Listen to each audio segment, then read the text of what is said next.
In a world of homogenized cunty talk radio shows, an auroral beacon of free, raw, and uncensored thought shines at the end of a tunnel of cliche banality, soaring high above the valleys of mediocrity, cut by a dying medium. A phoenix of honest broadcasting stretches its hyperbolic wings toward eager new horizons. We now take you to that fiery inferno of conversation.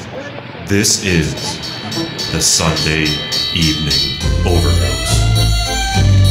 Yeehaw! Yowza! It is Sunday, May 10th, 2015. This is the Overdose. Glad to be with y'all. It's Glad to be here. It's real good to be back here on the Overdose. David Box returning to the show. Nice to see you again. It's nice to be seen once again. Yeah, seeing and being seen and seeing scenes. It's all nice. So did you have to go do mom stuff today for Mother's Day? I didn't have to. I did. I just went and did it. It was kind of the thing where something was planned without me, and then I kind of glommed on. Right. And I just Classic. I just got to throw some money at it, and that was it. You know? Classic middle child thing to do. Yeah.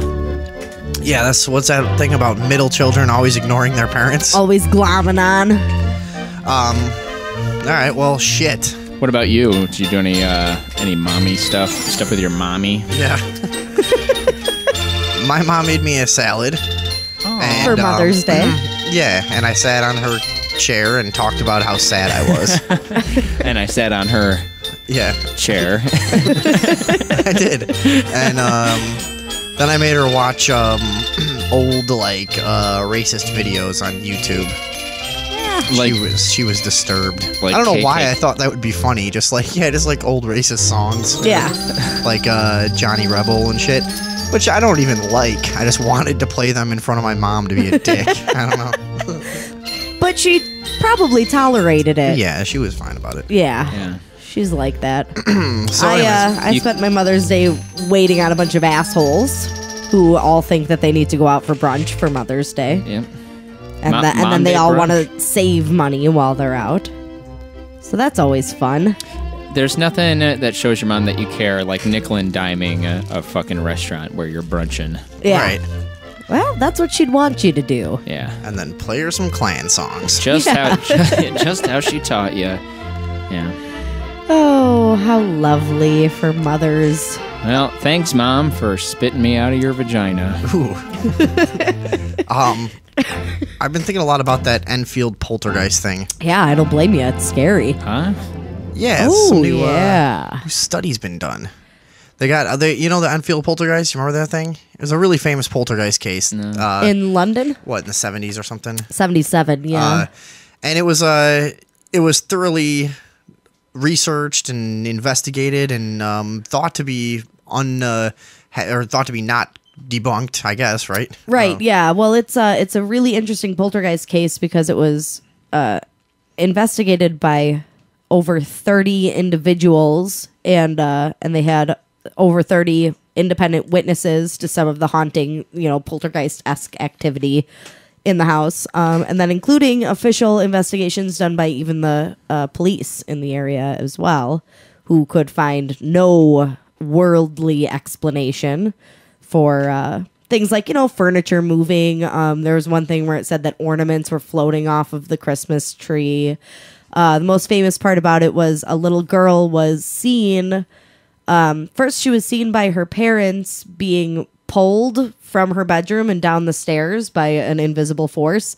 And then she was seen by two people outside of the home floating above her bed. They saw her through the window, like floating in midair. And she was, they spotted her because she was terrified, obviously, and she was banging on the window, and they looked up and saw her floating in midair. Holy shit. And those were just two people walking down the street.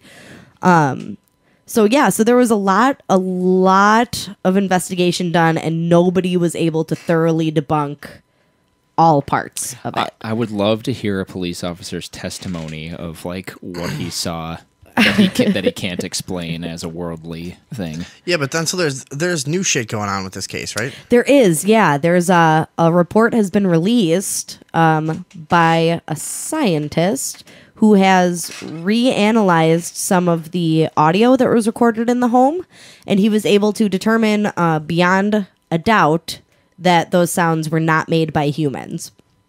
And the way he did that was he was analyzing poltergeist rapping, which is like when a poltergeist taps on something. Sure. And comparing it to what it sounds like when a human taps on something. And basically, when a human taps on something, you start with loud noise and then the sound decays. So it goes like, pew! But when a poltergeist creates a sound in our realm, it kind of revs up and then down. So the sound starts quiet and crescendos, and then the sound decays.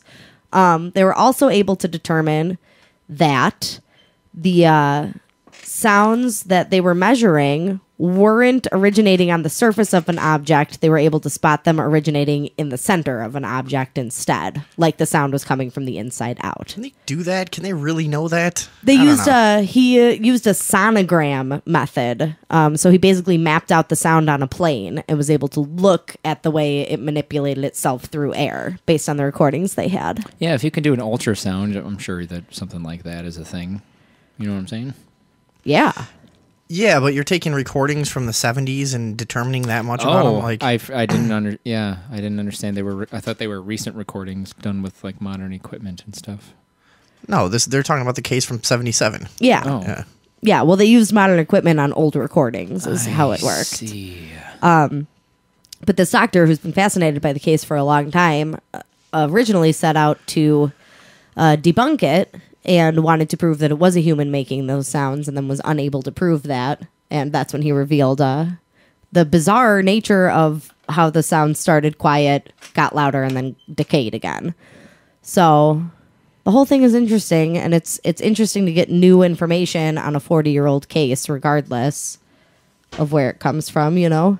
Ooh, was that a poltergeist that I just heard in the house? Yeah, what was that? Was that a kitty cat? Cat poltergeist. But this is Did it sound like a Christ, sharp, come on. sudden sound, or did it sound like it ramped up? Well, what did you guys hear? my naked ears could not discern. We'll need to sonogram it. We'll look at the recording and look at the waveform. But it's a pretty terrifying case overall. They actually made it into a miniseries. It's airing in England right now. And it's a miniseries. It's like a documentary style miniseries about the family and the home when they lived in it. But there's some crazy shit. Now it does kind Sorry, of I've been suck. trying to get caught up here. I'm putting pictures up for people to look at of the Enfield girl floating around. But all these pictures kind of look like she could just be jumping. Just be I jumping, mean, yeah. That's Yeah. the kind of thing. Like, there's not... Where's the vidya? Like, there's a couple of them like this one. If you look at this one, it makes it look like something's pulling her up a little bit, you know? But that could... Yeah. Like, she She would could have to just be be committing... bouncing. Yeah, she'd have to be committing to a pretty crazy jump right there. Yeah, If that for sure. I don't know. Well- but they all have this little bit, like, there's not one of, like, her, you know, the collar of her shirt pulled way up over her and her, like, hanging, flailing her arms, you know? Right. Like, that's just... No, they claim to have audio recordings of one of the times Look at when this she one. was levitated. Yeah, Yeah. that one just looks like she's jumping really high. Yeah. However, I was not able to find a copy of those audio recordings. I don't know how locked down they have some of this stuff, but they have some crazy audio recordings. They had this investigated for 14 months. They had people coming in and out and investigating. And there was, like, a this. shitload of, like, cops and shitheads in there, too, Shitload right? of cops. They had people from like paranormal investigators would come, and they would also bring a lawyer with them. So they would have like a team of paranormal investigators plus one or more lawyers to make sure that they were making unbiased measurements and not like making stuff up or trying to skew the evidence one way or the other. The lawyer was there to kind of keep them honest. And they recorded hundreds. Wait, I do have a video for this. Yeah, this is an audio recording. What is this? This is some audio recordings of one of the investigators trying to communicate with the poltergeist. Should we check this out? Yeah. That's not my name. That's not my name.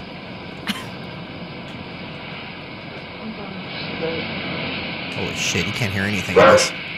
Come on, my name's That Morris. barking Let me sound hear is the you say. poltergeist. Oh, it is? Morris. Say Dr. Belloc. Come on, let me hear you say that. Come on. Let's hear you say Dr. Belloc. Could you close that door down? I don't know. Say Recording's pretty Dr. crappy. Belloc. Yeah, well, they were from the 70s. There are some interesting recordings somewhere out there. At one point, they were recording in the house. Don't you squeak the bed? I can't hear you talking. Now, say Dr. Belloc. Come on. Come on, say it for me, Dr. Belloc. Why is he trying to get him to say his name? Why are Arrogant British prick. We talked about this before, where fucking all people who are hunting ghosts or looking to communicate with ghosts are talk to the way that nurses talk to old people in a hospital bed. Can you say something? Will you come out? Will you say this for us? Will you do a trick? Yeah. You know what?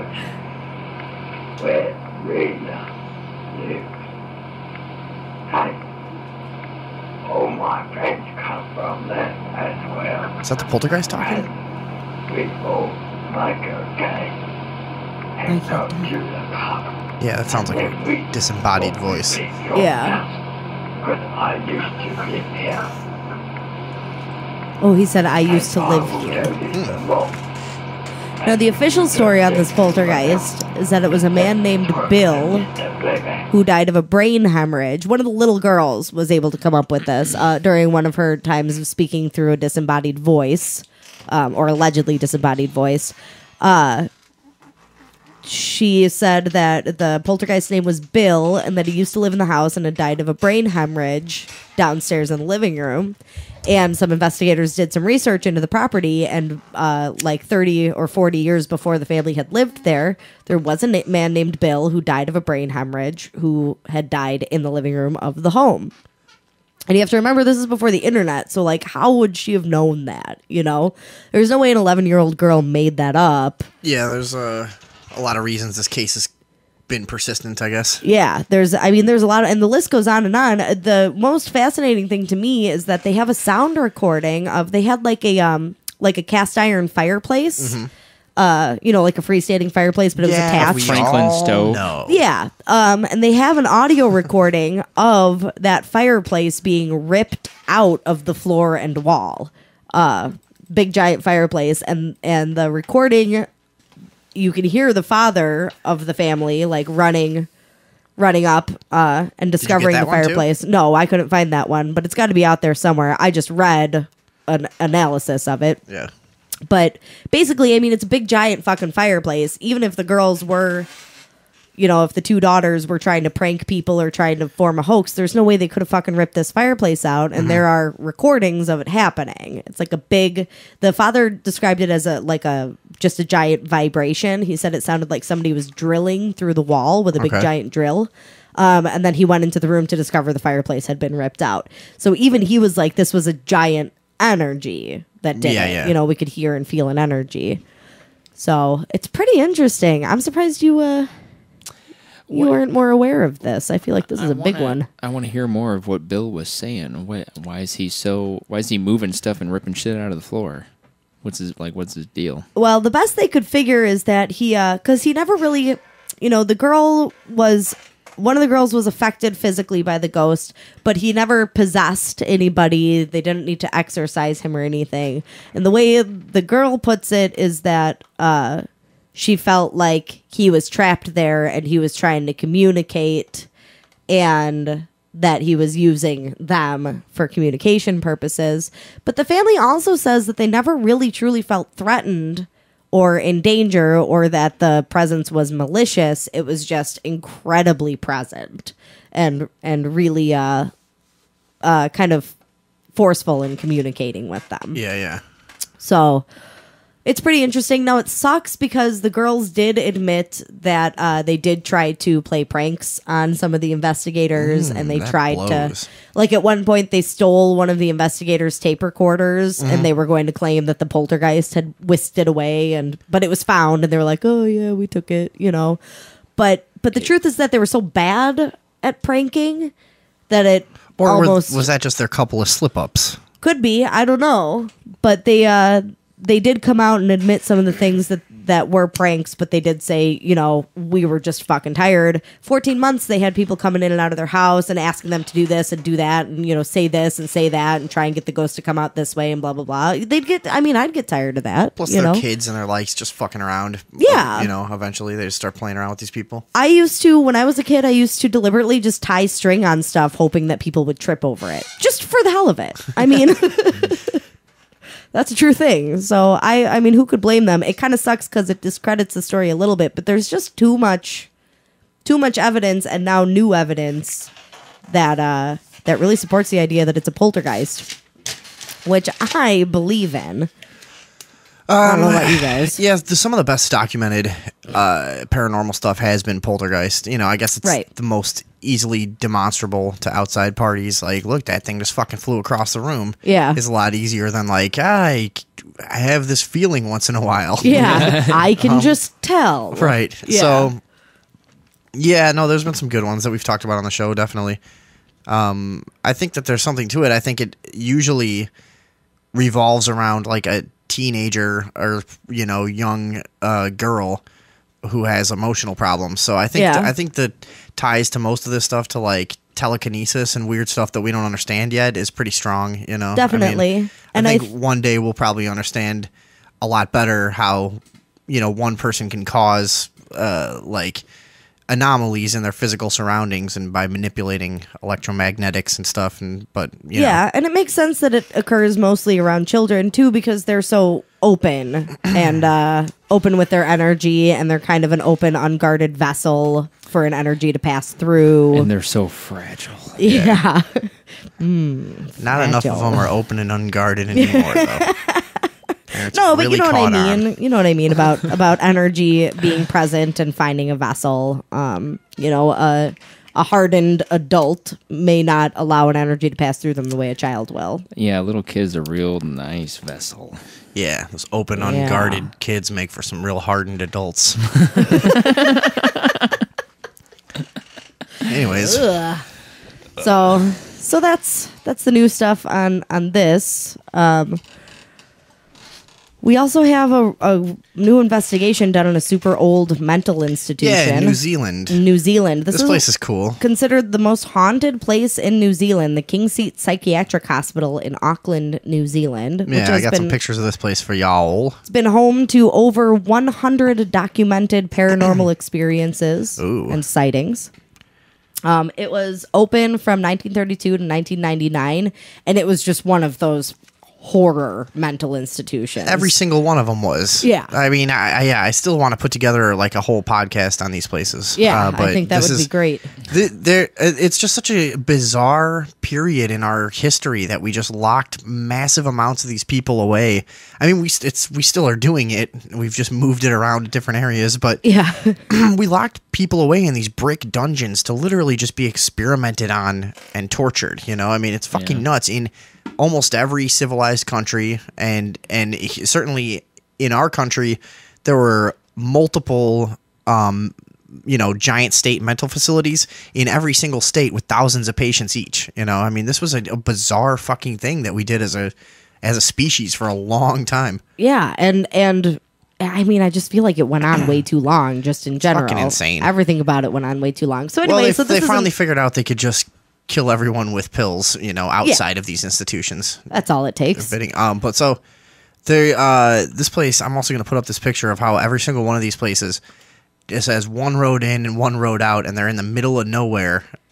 Pretty hard to run away from. This is an old picture of that place. Yeah. So there you go. Even that looks creepy. Yeah. So this place had a lot of cases that were opened after. Did you say the name of it? King Seat? King Seat Psychiatric Hospital. So somebody just did an investigation here. Yeah. Came up with a bunch of creepy shit. Yeah, they did an investigation for a lot of reasons. They were losers. They were losers, first of all. Second of all, there's been a couple of cases that have been reopened regarding deaths in the mental hospital based on new evidence where it was, based on new evidence, it was clear that it was staff neglect or abuse or whatever. Didn't they have a shitload of suicides from the staff? From the staff, yeah. There was a lot of suicide on the ground, and it was almost all staff. They had a really high death rate, but it was because the staff kept killing themselves, not because the patients kept dying. But more than anything, more than anything, it was staff suicide, which is pretty scary. Any place where they have mass suicides is always lends bad energy to an area, no matter where it is. And in a place like a mental institution where it's already riddled with bad energy. Oh yeah, these places. The couple of times that I've been to mental institutions that because there's shit, like I said, just an unbelievable amount of these places just left out rotting in cornfields and shitty little towns around, I would imagine every state. Yeah. And so the couple that I've been to have been the weirdest, scariest places I've been. Like they're just fucked up places to be, and you can just feel something in your chest when you're, I've been to a lot of supposedly haunted places and just walked around like, yeah, this is cool, but there's nothing weird going on here. These places just have this heavy fucking sadness and like this weight to them, and it's just undeniable. Yeah. You don't really have to be someone who calls yourself like a psychic or a fucking sensitive or something to just feel this just weight in these places. Yeah. Yeah, and it also, it doesn't tend to be psychosomatic either. I mean, lots of people will go in here and be like, ugh, ooh, I feel it, even though I don't want to, kind of thing. Sure. So these investigators found a diary that used to belong to one of the staff members, and they kind of started following the diary around the facility. I'm trying to get to some quotes here, but my computer is being stupid. But they were able to kind of use the diary as a guide to get through some of the areas of the hospital and kind of get a story about what was happening there at the time. Okay. Now this closed in 99, but and the diary it was just left there like a role play video game. Yeah. Just pick this up and walk around. Well, and that's another thing that's Dear weird about this diary, place. April 1st, 1947. They shut it down, but they didn't do a good job of clearing it out. Catherine's been taken by the consumption. I fear she won't last much longer. The consumption. But they were able to use this guy's firsthand experience in here to kind of get through some of the creepier spots. They did some investigating in the morgue, in the maximum security area of the hospital, which was actually rather large, considering the size of the hospital. Obviously, the maximum security part is going to be super duper big in a place like this. But they did find some strange recordings. They were able to, they did an overnight investigation. And at one point they had multiple different types of cameras, infrared cameras, motion sensing cameras, EMF recorders. And they had like an infrared real time. They had like a camera with like an infrared readout that they could see as they were like looking at things with the camera. Okay. And they detected an energy, a temperature presence. They were describing it as an energy, and they said it was about the size of a football, and they could see it on their screen, kind of meandering through the room that they were in. Wow, crazy! And it actually lingered near one person and kind of like went around one person in the group like a couple times and kind of hung out with them, and then it just like left out the door, and then they couldn't find it anymore. Did you post this article for people? I did post the article. There's a lot of really cool pictures on here. Really cool, real creepy pictures. Yeah, on there's there. a good one. Some fucking claw marks and stuff left in the paint. That's wow. Jesus Christ. Oh, and this was only shut down 16 years ago? Yeah, 1999. Holy fucking modern prison hell. Yeah, no That's kidding. Nuts. Wow. Look, Sketch and Day C tagged in there.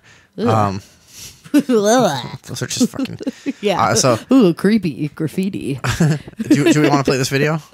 I'll look inside the haunted King Seat Psychiatric. Yeah. If you guys want to play along at home, find the Sunday Evening Overdose on Facebook, and you'll see all the shit that we post during the show. I got this stupid video. I don't know what it is.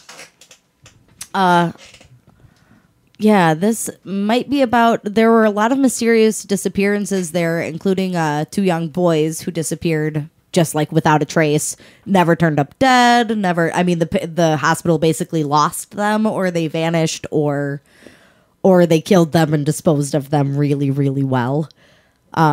But there's a lot of mysterious disappearances and deaths, and a lot of obvious turmoil that came. There's no from, sound on this video, but it's there. It's just a little walkthrough of the fucking place. You guys can check it out. So I put this all up on the page if people want to check it out. There are some really creepy images, but yeah, that's the most haunted place in New Zealand as of right now. Who did the investigation? Find that out. I will tell you who it was. You try to get him on the show. We haven't had a paranormal investigator in a long time. Let's see. Months. Haunted Auckland. Haunted Auckland? Yeah, so I would guess that they are write that based down. I'll out send of them an Auckland. email. Yeah, absolutely. All right.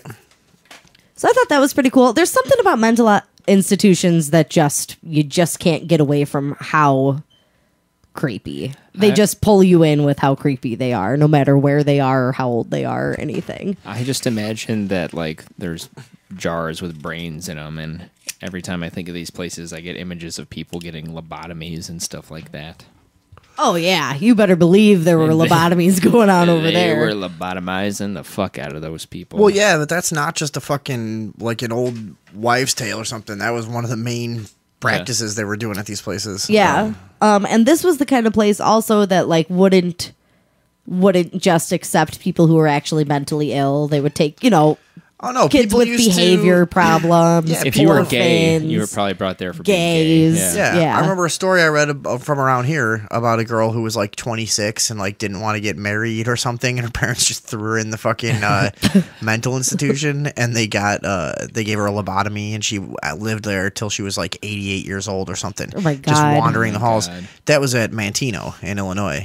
That's Right. an easy story to find if you guys are interested, but it's she just wandered, I forget her name. She just wandered the halls there like just a drooling fucking zombie for like 65 years. They just like arrested her Jesus. development. They just I don't want to did be a a lobotomy. housewife. Yeah, they just did Well, we'll change that. They somehow did it exactly right, and just turned her into a complete drooling idiot, and somehow she was able to survive. That's fucked up. it's I guess so fucked up. most people would die pretty soon afterwards. After a lobotomy? Yeah. Yeah, that makes sense. But they got pretty good at it after a while, and they could keep people alive. So, anyways, that's the kind of shit that gets left over, imprinted in those places. I mean, I don't know. It's just particularly fucking creepy. Yeah. And this place actually, the grounds are not closed to the public, which makes it kind of unique as well, because most places around here, you can't even get on the grounds of these places. Oh, you can get there. You're not supposed to. Right. Well, actually, it's surprisingly easy to get into most of them. Yeah, it really is. but you run a risk. Most like abandoned churches, hospitals, asylums, fucking you usually just hop right in a first story window. Yeah. But this place, you can go on the grounds and wander around. The main investigator on this case, Mark of Haunted Auckland, actually talks about how he's been visiting the institution for a long time and just like feeling out the grounds and taking pictures and getting a feel for the area. Yeah. Before he was given permission to actually do an overnight investigation there. But that's pretty interesting because you can't do that here. I want to go have a sleepover there. I don't. Let's go have a slumber party. I could have a slumber party with this 8-year-old boy who was nearly smuggled out of West Africa in a suitcase. What? I don't think we would fit in there. Yeah, probably illegal. But this kid was nearly smuggled out of West Africa in a suitcase.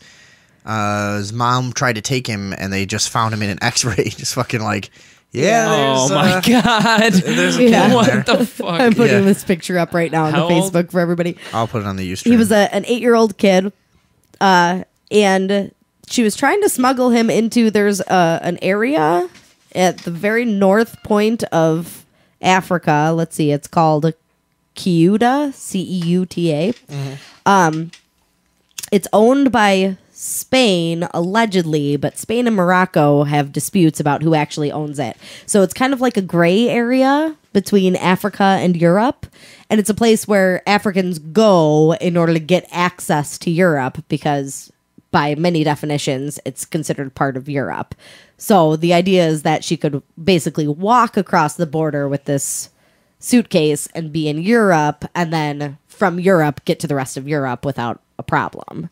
But there was a problem, and that problem was that they found her fucking kid in the suitcase. Dead? No, he's alive. What the fuck? He's alive big time. Why didn't she just bring him the normal way? Like, what was the problem just bringing him along? I Probably don't. money. Yeah, it's probably money. Just I don't know money. that was made completely clear. Wait, so this was at an airport, no? Or No, it was at like a border stop. oh, so she was just dragging the suitcase. Yeah, she made it through one, like a pedestrian border, It could be, undetected. is it somewhere that like is really corrupt and you'd have to bribe more to bring a kid through? Or Yeah, some I'm shit, sure. or like, Yeah, you know. Morocco, out of Morocco and into this gray area. I mean, there could be a lot of reasons. There could be a lot of fucking abduction that goes on. There could be all kinds of shit, you know. Yeah, and it also could be that she just couldn't get the papers for herself and her husband and her kid. Okay. Yeah. Because the husband was then arrested elsewhere, like 6 hours later, also trying to get across the border. And they were like, no, wait, you're this kid's dad. You're coming with us. You're going to talk to us about why your fucking kid was in a suitcase.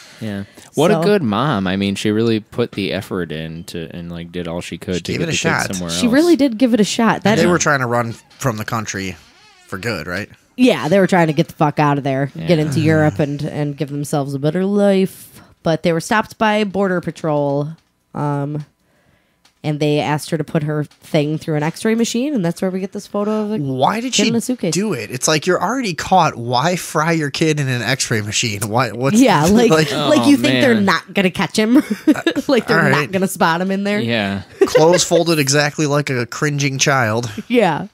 He did fit That in there checks pretty out. well, Yeah, though. that's Yeah, that must have been fucking hot. it Yeah. kind of looks like he Ugh. pissed a little. It looks like he's in a puddle of warm Yeah, piss. that's right. It does, doesn't it? Yeah. Aw. I wonder how long he was in there. That poor kid, that must have been fucking terrible. Maybe this wasn't. Maybe this is just their normal thing, and she didn't think of anything of it. This is just like this is it's how they what she walk does. around usually. What a- Like, you Yeah. gotta go. It's time to go to school. Hop in. Oh, come on. Better not piss in there, you little Moroccan bastard. You little Moroccan bastard. The kid was actually from the Ivory Coast. Oh, his mom was 19. Not his mom. No, it wasn't his mom. Yeah. Sorry. Okay. No, a woman. Yeah, So maybe some this lady. was just like her thing. Maybe she just like spends her time smuggling kids across the border. Could be. And then the dad. I don't even know. Is Morocco somewhere where they might be fucking recruited into some stupid little army and Yeah. fight for some goofy ass warlord?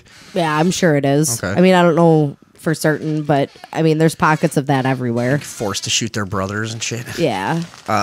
I don't know. I honestly don't know if that shit's going on the northern tip of Africa. Well, they apparently this method was preferable to taking a ship, as most people try to do across the Mediterranean.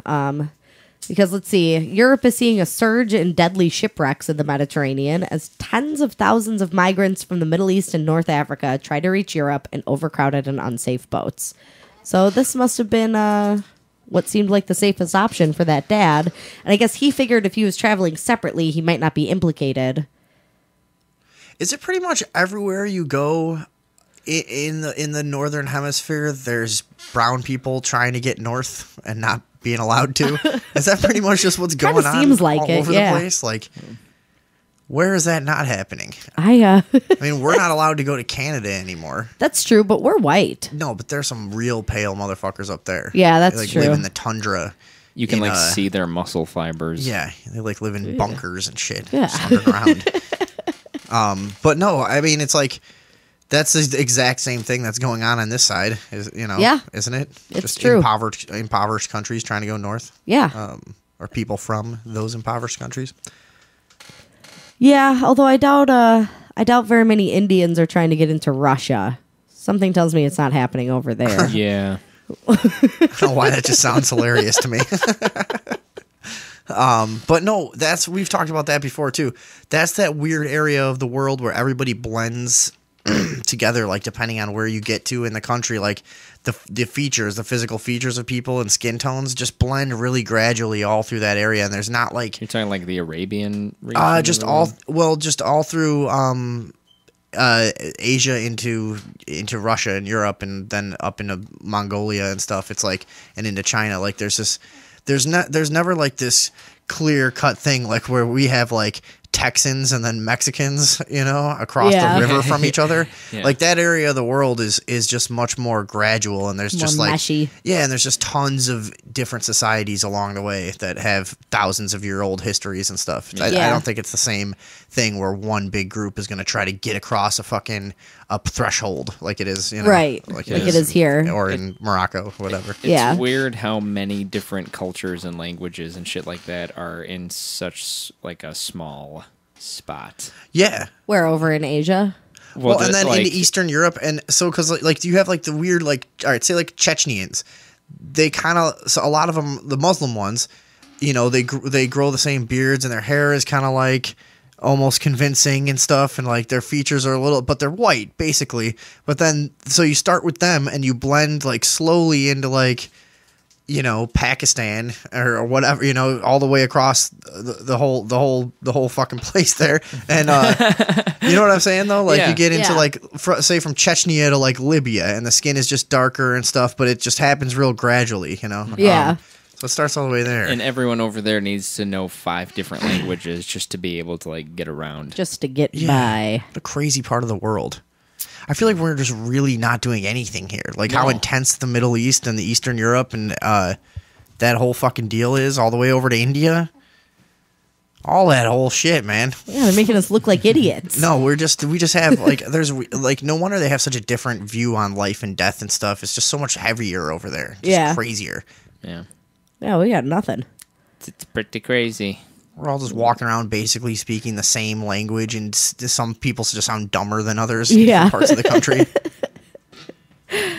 We got a cushy life, that's for sure. It really is, dude. Yeah. There's guys over there just like, they just got it wrong, They're dumb. They really, and then sometimes I do think that, like, why are like so many places just completely ripped apart by religion, and everybody's so intensely religious and stuff? Like, it's completely out of my out of the realm of my understanding, completely. I can't grasp it at all. Well, we have and it's really difficult for me to grasp the idea of having 1,000-year-old history that you can grab onto, because American history goes back 200 years. Yeah. There are places in the world where the same cultures are perpetuating the same religious ideas and the same traditions and the same celebrations for thousands of years, because they've all been in the same place for that long.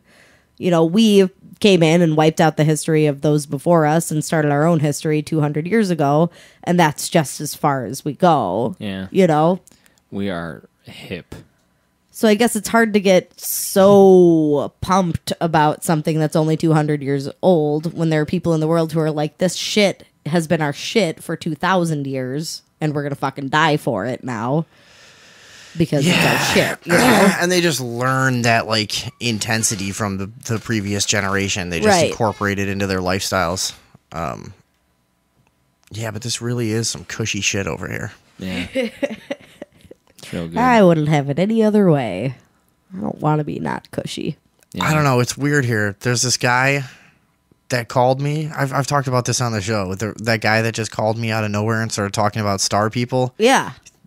I mean, I guess that's kind of intense. I bet pretty intense, shit like that happens in the Middle East all the time, right? Everybody's calling each other just with wacky, weird, far out theories. Yeah. What did this guy say about star people? Well, okay. I'll just recap really quick. A few months ago, I talked about this. He called me up and goes, "Hey, I work with so-and-so at the grocery store over here, and her son told me to call you because I guess, I'm annoying everyone around me, and they wanted to pawn me off on someone to talk to." That's not what he told me, but what I'm kind of assuming. Yeah. And he starts going off on all this just metaphysical rant about everything, which I was okay keeping up with. But it all kind of tied back to this idea of star people. And how he's a star person, and I think he's from Venus, and he knows some other lady from Venus too, and I don't know, there's a lot going on. We talked for a while. That's awesome. So I kind of introduced this whole thing, and he calls me again recently, and he's like, I don't know. I'm like, why? And I had to ask him, like, why are you calling me? What do you want out of this exactly? You know, like, what do you want to talk on the show? And are you writing a book or something? Are you doing something? He's like, no. In fact, I don't know if I can even talk on the show. People, you know, and he starts, the whole thing also had this like element of ego to it where he's like, you know, a lot of people just really have a hard time understanding me. Yeah. And I talked to the guy twice and he repeated like 4 or 5 sentences verbatim that he had said in the first conversation and the second conversation. And that's always kind of a red flag with me for people, you know? Right. I know that you kind of have an act now, you know, you've kind of, doesn't necessarily mean you're totally full of shit, but it means that you've said this to a lot of people. Yeah. You know, and that this is kind of your rap to try to either impress people or satisfy yourself in some way or whatever. Yeah. He even said something had happened a week ago that he had told me had happened a week ago, like 4 months ago. So it was like this kind of just this presentation kind of thing. Weird. Right. You know? Did he say what he wanted? Not really. He just wants to talk to more people about this, I think. And so I'm trying to get him to come on the show and just like, you know, we can just do like coast to coast and just let any lunatic ramble for 45 minutes, you know? Just I don't have a problem anybody with an idea.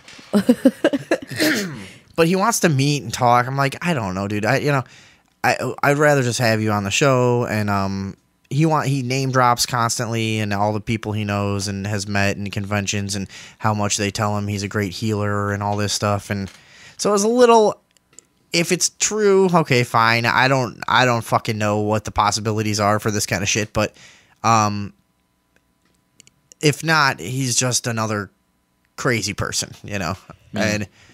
But I don't know, whatever. It all seems to revolve around this star people thing. So I'm trying to get him on the show, but I figured we could try to delve into star people a little bit so we might kind of know what the hell he's talking about. And from what I understand, the key point is knowing how to identify them and having to do with like the power and the resonance of words. And if you use the word alien, it's a lower vibrational word with more negative connotation that will put them off. But if you approach them as star people, you're more likely to be able to communicate with them.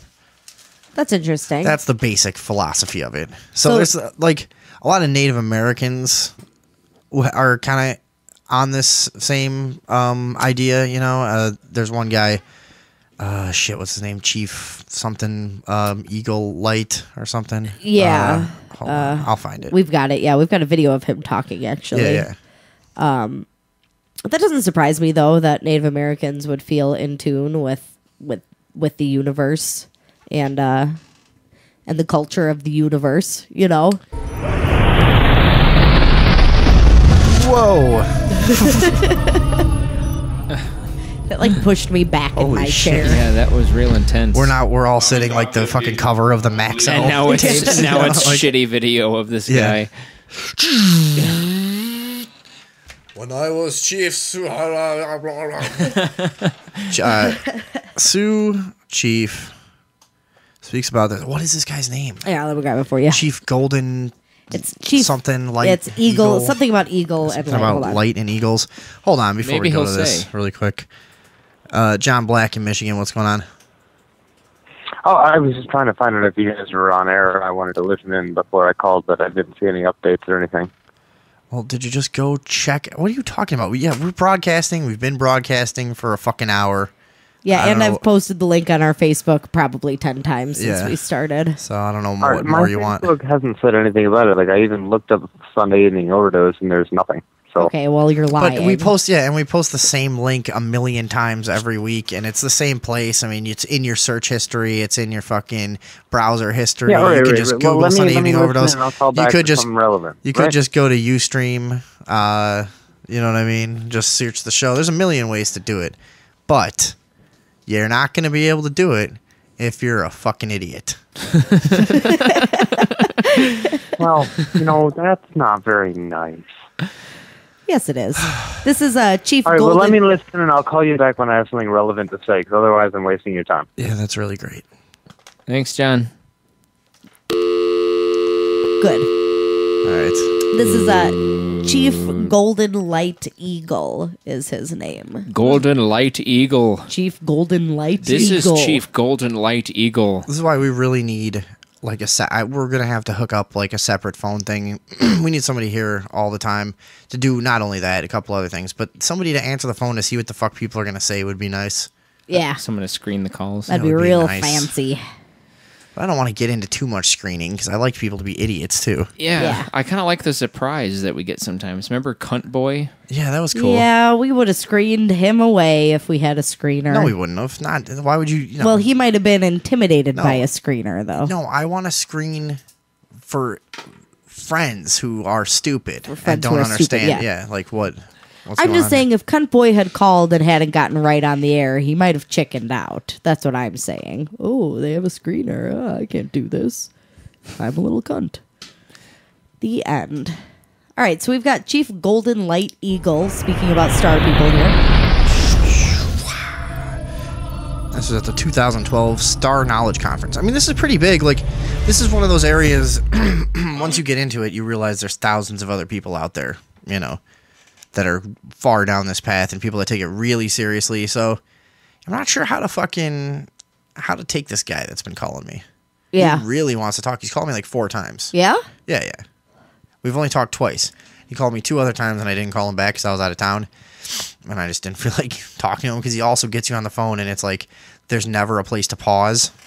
Yeah. You know, one and of then those. suddenly you're in a 3-hour conversation. Right. Yeah. And it's not bad. I enjoy talking about the stuff. No, but you here. got to have the time. Here you go. What the fuck? My name is Golden Light Eagle, and I want to talk a little bit about star people. First of all, we're all star people because of our metabolism is made of water. You know, we're more water than anything. And the molecular structure, when it's in its crystalline form, is a 6-pointed star. And this has been proven scientifically. So, them grandmas tell us we are water babies, you know, we're water. Now, water is our basic ingredient that we all need. It's the star medicine, the most powerful star medicine on Mother Earth. So That makes us water people. Well, this guy just none of that had any connection to stars. Our metabolism is made of water. So this guy that's been calling me knows this guy too. Knows him personally. According to him, or he's met him a few times. Ah. I think this is one of those things where, yeah, there's a few thousand people out there doing this, but probably the amount of people that are really making videos and touring and stuff, it's probably a pretty small world once you really become a part of it. Right. So from that, just from that basic formula of water, then we're able to see ourselves as a star man, a star race, a star people. And even if somebody is from way outside in some other universe and they're able to look at us, they're going to see us as a little star, you know, out there, and we're star people, according to them. So, as above, so below. Now, Okay, that water thing made no sense to me. No. Yeah, I'm not. Well, he said that water molecularly takes the shape of a 6-pointed star, but okay. that's not accurate. I mean, when it freezes, it forms a hexagon, which has 6 points. All right. But yeah, that seems like kind of a stretch. Yeah, I don't know any of that shit. I mean, I guess he's got a point that we would look like a star from far away. From far away, our sun looks like a star. We don't look like anything. Yeah. But from Venus. All right, from Venus. You know what I mean? Yeah. Because they're not like talking... Venus yeah. looks like a star to us. Exactly. Yeah. Wait, is he saying that the human body looks like a star or the planet Oh, Earth looks the like a star? Earth. Oh. Jiminy Christmas. He's saying we are made of water and we look like a star. Yeah, right. You now, know, so- try to keep up, okay? Yeah, come on, Dave. Well, he's talking about the human body being made of water, and then he shifts from that context to the Earth without any cue. Well, he clarifies by saying I so followed it. I from don't know. above Yeah. as below. No, so above, or as above, so below. Yeah, whatever he said. have Doesn't make any words sense. for That's an old for saying. Right. what terminologies they have today, like UFOs, unidentified flying objects, and also aliens and extraterrestrials, EV and extraterrestrial biological entities. We didn't have those terminologies. Those are terminologies that separate you from something and somebody so beautiful. So we had a terminology. We didn't grow up with that. See, so we had a word called Wichachpe. Wichachpe. We have to the Star Nations. And let's see. Obviously, you weren't raised correctly. This guy's crazy. He is I'm sorry. He is rambling a little bit. I wish he would be clarify, but I feel like he was kind of getting to the same point as you were saying earlier, that these words, divide you from. Yeah, he seems like a guy that really likes the sound of his own voice, and that seems like a common thread with a lot of people that start talking to me about shit like this. Yeah.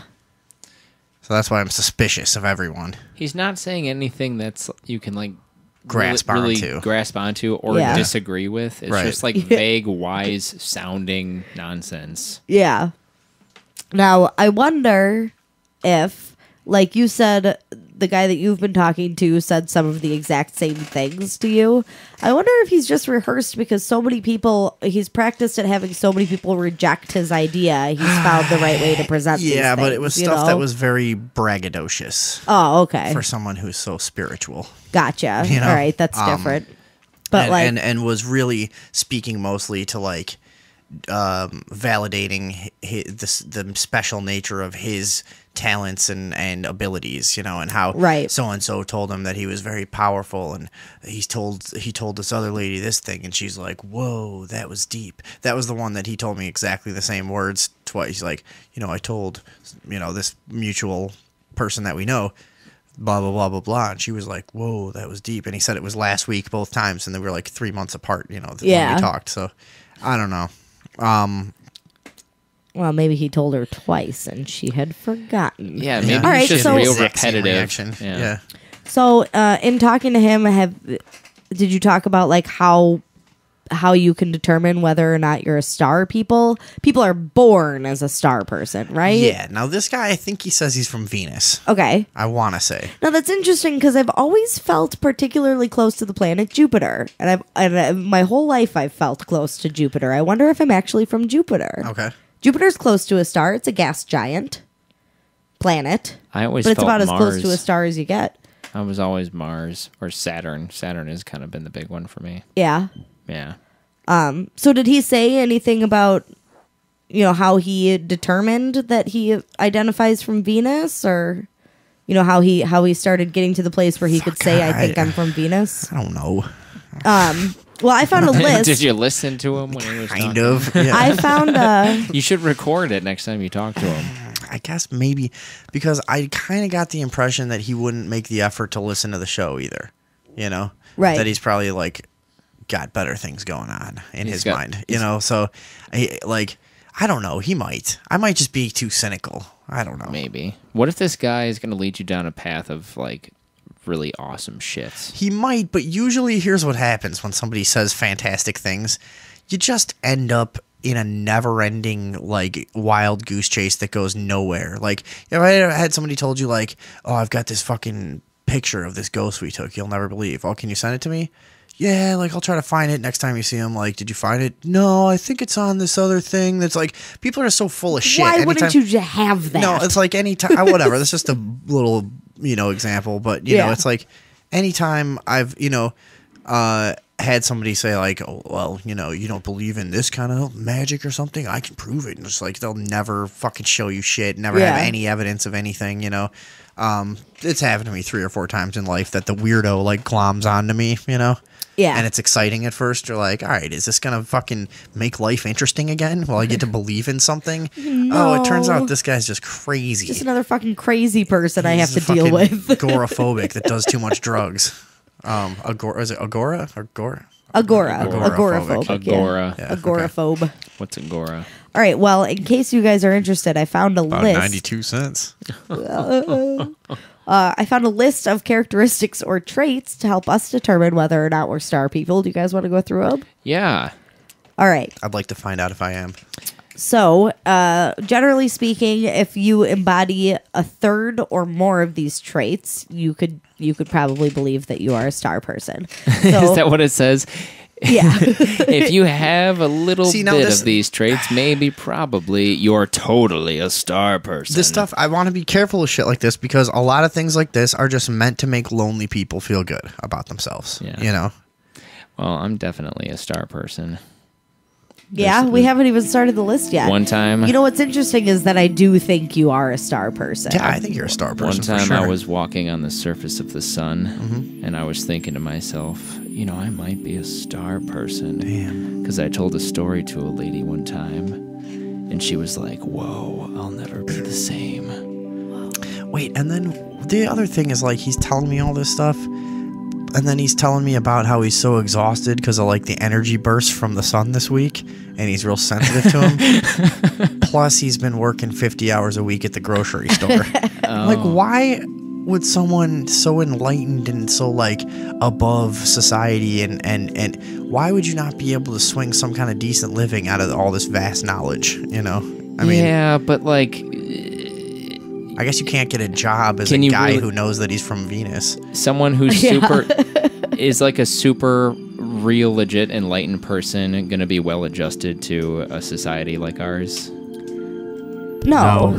Somebody who thinks they're otherworldly probably wouldn't bother getting caught up in money and Yeah, they just do what they have to do to get by, yeah, I guess. like go to a grocery store.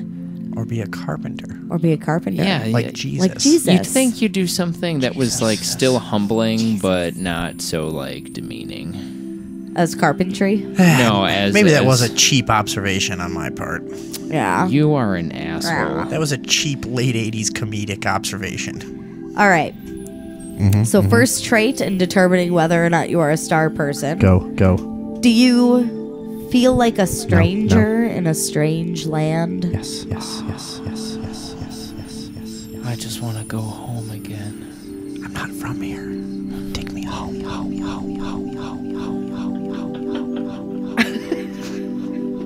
So the general feeling like you don't belong where you are Okay. would be a good indication of whether or not you are a lonely person looking for something to fit into. Yes.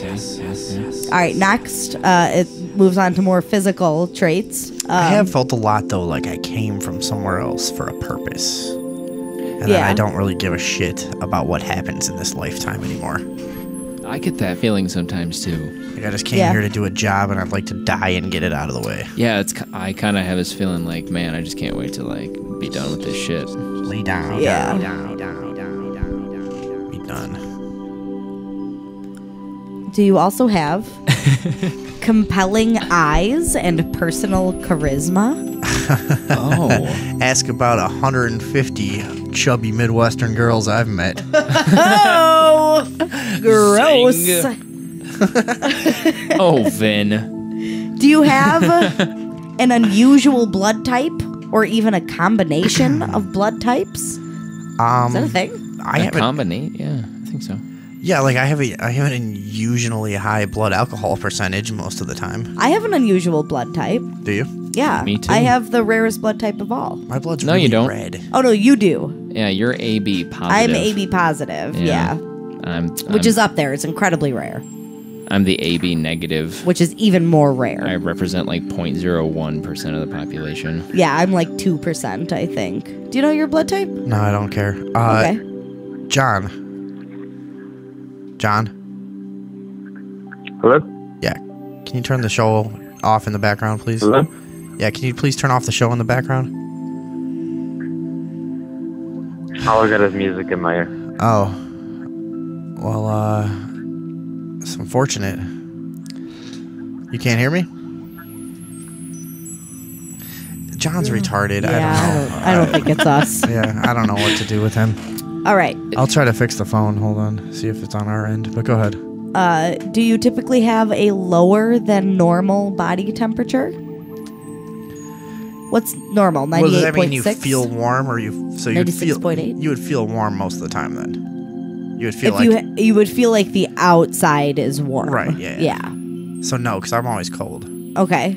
I always feel like I'm burning up, like my head Well, is like hot when and you the were a outside- kid and they would take your temperature, would it come back normal? Or like I know I went to school with one. I can think of one person in particular who had a very low usual body temperature, and then when he was sick and had a fever, it would be normal and nobody would believe him. Oh, I see what you're saying. Maybe. I guess there were times when I really wanted to be sick. And, like, it'd be like, oh, it's only 99 degrees. Oh, but I swear I feel like fucking shit and I can't go to school. It's gotta be more than that. Yeah. But I don't know. I haven't taken my temperature or any shit. Like, I don't know what the hell is going on. My temperature tends to run high, if anything. So I don't think that one applies to me. All right. Extra vertebrae, transitional vertebrae, fused vertebrae, or lower back pains. Yes to Yeah. the last one. Me too. Yeah, I just keep moving along with these. I mean, nobody gives a shit about everyone's like individual little back pains and shit. Hurry up, let's all right. go. Extra or misplaced ribs. The fuck is a misplaced rib? It's a I know what it is, and I have one right here. Do you really? Yeah. I was told that by this like girl who was in massage school one time, and she's like, this rib right here is like twisted. That's why you always have like tightness in your chest. Because I always had like convulsions and tightness in my chest, and That's I thought I was having a interesting. heart attack all the time. And she's like, "Here, let me see something." She's like, "Yeah," and I can feel it right now. She's like, "This rib is like misplaced and like twisted a little bit." Watching Because you it's poke fucking- that is making me really uncomfortable. It's for like Poke your ribs you know, more. it's just Yeah. Get it. All right. it's like such bad fucking like muscle tension and shit that it pulls it out of it actually out of like place, pulls yeah. your shit out of place. All right. Hypersensitivity to electricity, electromagnetic force fields. Have you guys ever experienced that one? I'm exhausted from the energies that I feel. Yeah. All right. Lower than normal blood pressure. Oh, which I just found out about myself on Yeah, Friday. I always have that too. Totally. Yep. Unusually sharp hearing and eyes very sensitive to light. Yep. Yeah, got I that a can't little even bit, too. drive in the daytime. It's nuts. Yeah. God, we're from Venus. Yeah. I'm Does it from tell- Saturn. Does it say what planet we're from, or?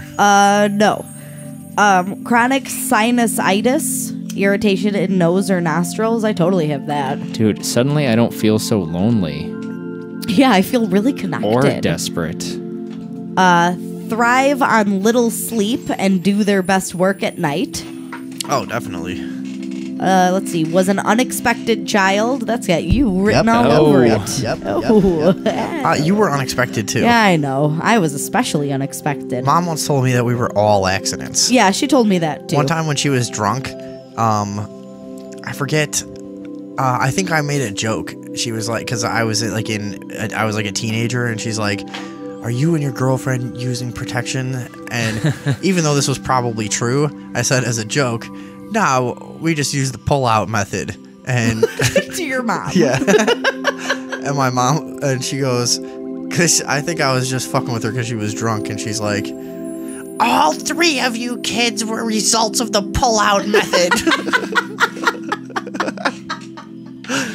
I was like, all right. Oh boy. That's good. Happy Mother's Day. Yeah. Well, on that note, I don't know if she was joking too.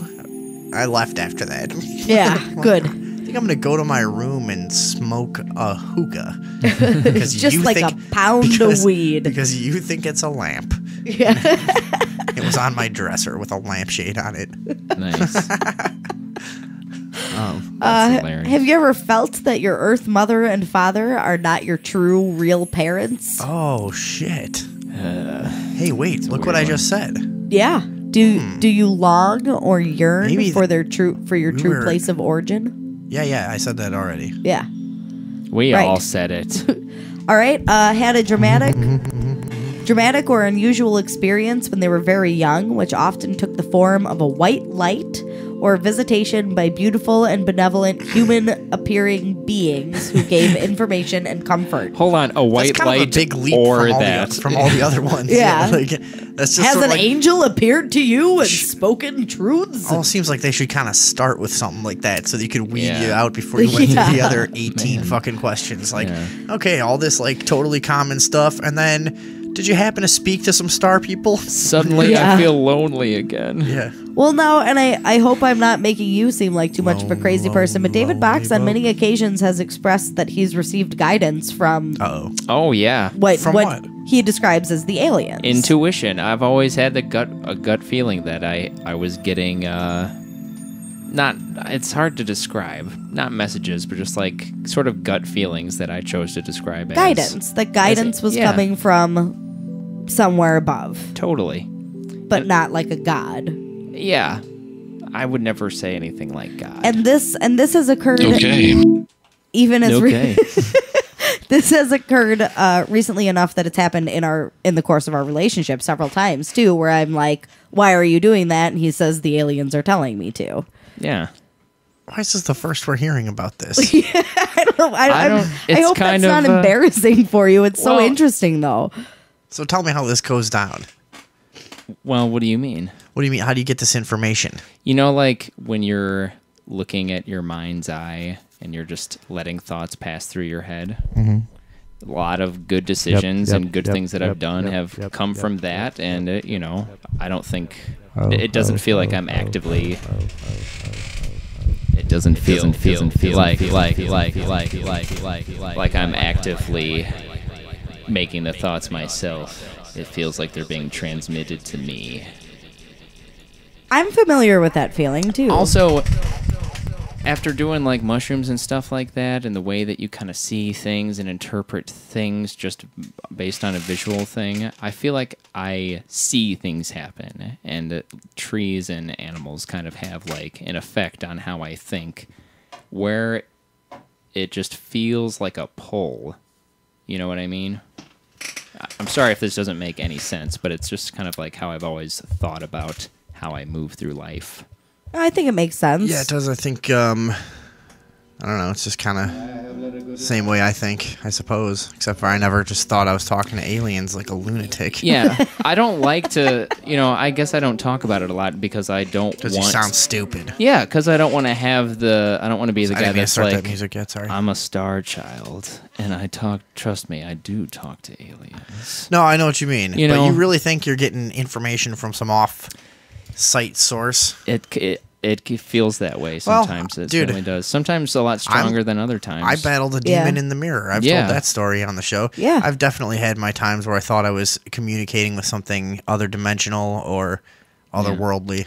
Yeah, I've had plenty of experiences where I feel like you said, like thoughts are being more transmitted to me Yeah. than actually occurring in my own brain. I've had a good amount of white light experiences just through meditation and stuff too. Why are you making fun of this guy that called me? We're all a bunch of fucking weirdos, yeah, too. listen to No, us. I'm not making fun of anybody. It is kind of embarrassing to talk about. Yeah. But if I'm being honest with you guys and myself, that is something that I feel I'm experiencing. But, and I have- don't want to brag about it or anything because it's weird. Yeah, I've always found that compelling about you too, because it's just like something that you feel and that you experience. And Also, I came to discover a lot of interesting things about myself just because of thinking about things that way. Like the blood type, when I discovered that I was AB negative, it like kind of blew my mind because there's like this whole underground thing on the internet where AB negative people think they're aliens and stuff like that.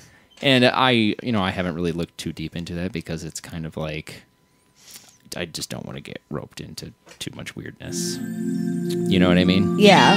Now here's Nope, I do not. another interesting element here is star people tend to complain of feeling a great urgency, a short time to complete an important goal or special mission, which we literally talked about earlier in this conversation, that you feel like there's just like something you got to do and then get the fuck out of here. Yeah. You know? Let's see. Do you ever experience a buzzing, ringing, or clicking noise or a high-pitched mechanical whine in your ears prior geez. to, during, or after some psychic spiritual events or a warning of danger? Wait. I mean, yes, but yes. Not All right. Not with a warning or anything. Did you have unseen companions as a child? I never had an imaginary friend. I wasn't into it. I didn't have an imaginary friend. I had hallucinations. Yeah, well... Or does that just mean that you hung out with ninjas? Unseen companions? God. Crouching tigers and hidden dragons. Come on, just keep moving, Ariel. Let's get fucking done with this. Have had Jesus. contact with angels or masters? No. Nope. Go. Had one or more serious accidents, illnesses, traumatic experience, close calls, or life-threatening situations in which you should or could have died but fully and quickly recovered. Yes. Felt or sensed that they were being watched over and divinely protected. All right, that's enough of these. All right. How many more are there? What Just the a fuck few. is this list? Hurry up. Unusual abilities which are considered paranormal by their peers and their family. Natural unusual abilities in specialized areas like art, music, mathematics, acting, natural sciences, healing, etc. Their artwork, dreams, or visions often involve outer space, multi-moon, or multi-dimensional interplanetary environment. I've got that big time. Children and animals are often attracted to them. David Bach says that big time. Yep. May have mystic crosses, mystic eyes, or mystic stars on their palms. They feel a strong attraction to natural quartz crystal. Have frequent flying dreams or out-of-body experiences.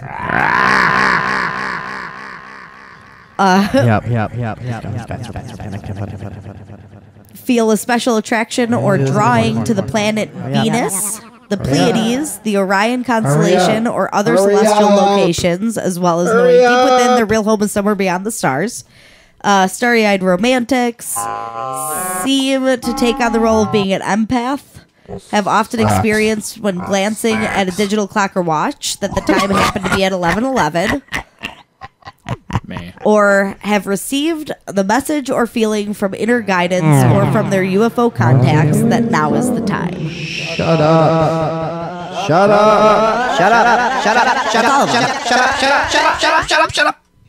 That's all of them. That was a long list. Yeah. So I'd say that that you guys qualify for at least a third of those. I was at least a third of those. Yeah. A lot of them. You were a lot of them. So many of those. Oh man. So yeah, maybe we're all from Venus. Yeah, I guess so. No, I reject that. I'm from Jupiter. I'm from Saturn. I think according to this, it doesn't really matter where you identify from, as long as you identify as from a celestial body. It's kind of all the same stuff. Does Earth count? No. Well, you don't have to identify with home, but you can identify with here. We'll be right back on the Sunday evening overdose. Stay tuned. He was a setting on the square. All right, we're back. We're back. Hey. Back in black. On the Sunday evening overdose. Thank you very much for sticking with us, Munfunners. Guys, don't forget to follow along with our Facebook. I'm was eating too- apples that on was too- here. Yeah, that was abrupt. Yeah. We post all the anything, any videos we're talking about, any pictures we're talking about, anything like that. We, It's on the fader a little bit, you know. It's leaning. we post those all on our Facebook, the Sunday Evening Overdose. Don't forget, you can. I'm constantly. I mean, obviously, I'm posting on the Facebook. I'm monitoring everything. If you guys want to leave comments on there and join our conversation, we are happy to oblige. Say some You can stuff. also call us at any time, 630-599-RUBS, 630-599-7827. Do you hear this moron just breathing and making noise on the phone? Who is this, John Black again? Yeah, are you there? John. Mr. Black. Did you pocket dial us? Oh. John, what's going on? Hey, all right, tell him. I got something interesting for you. Yes. Oh, so you got your phone figured out? You're all set here. What do you got for us? Yeah, it had nothing to do with my phone, fucker. That's not Okay. true. Didn't change a thing over here. What do you John. got? I couldn't hear you over the music that was pumped directly into my ear. I have no idea what the fuck he's talking about. Can you go, please? What do you got? Holy shit, So dude. today was a combination, 2 different Mother's Days and 2 different birthdays for Andrew's family. and I started talking to her brother. Who's and he Andrea? used to be You just a talk about military people like policeman. the audience is going to know who they are. What I'm Andrea. Yeah, what an idiot. We have a person named Andrea on the fucking show. God. You don't know It's a anything different about my Andrea. life. Say your girlfriend. Give us the deets. You know, I mean, nobody fucking right. knows who you're talking about. How the fuck? What kind of way is this to do? You know, to call up a show, and you've done Who this the like fuck uses 15 the word times. deceit?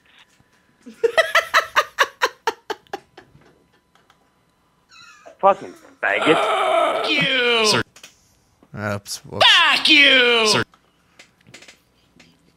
All right, let's try this again. Mr. Black, Go ahead. you were saying. All right, so a guy I know. How about that? Shut Can you handle your that? mouth. No one said something to you. Shut your fucking mouth. You shut your mouth. No, shut up. Anyway, he was a military cop. Shut and, up! I was explaining to him about how you Shut hate the cops fuck and you up! feel like they've been waging war on you for a very Shut long the time. fuck up. And You hear me? he said that he could completely identify with how you felt that way, but he had the I don't feeling give a that fuck. there's a lot of really good cops out there that don't turn into bad cops because of the fraternity, and because if they do, it makes them look like not part of the club. And it becomes a gang in and of itself just because the good guys can't talk about the bad guys. Uh-huh. And I thought that was kind of an interesting way to take it, because he quit. He stopped. He dropped out of the military. He gave it up. Oh, because he couldn't, like, handle the bad cops? He quit? No, he couldn't do it. He said like it was immoral and he couldn't handle it, and so now he works for the Veterans Administration trying to get, returning soldiers like health benefits, for people that are crippled. And that's pretty decent.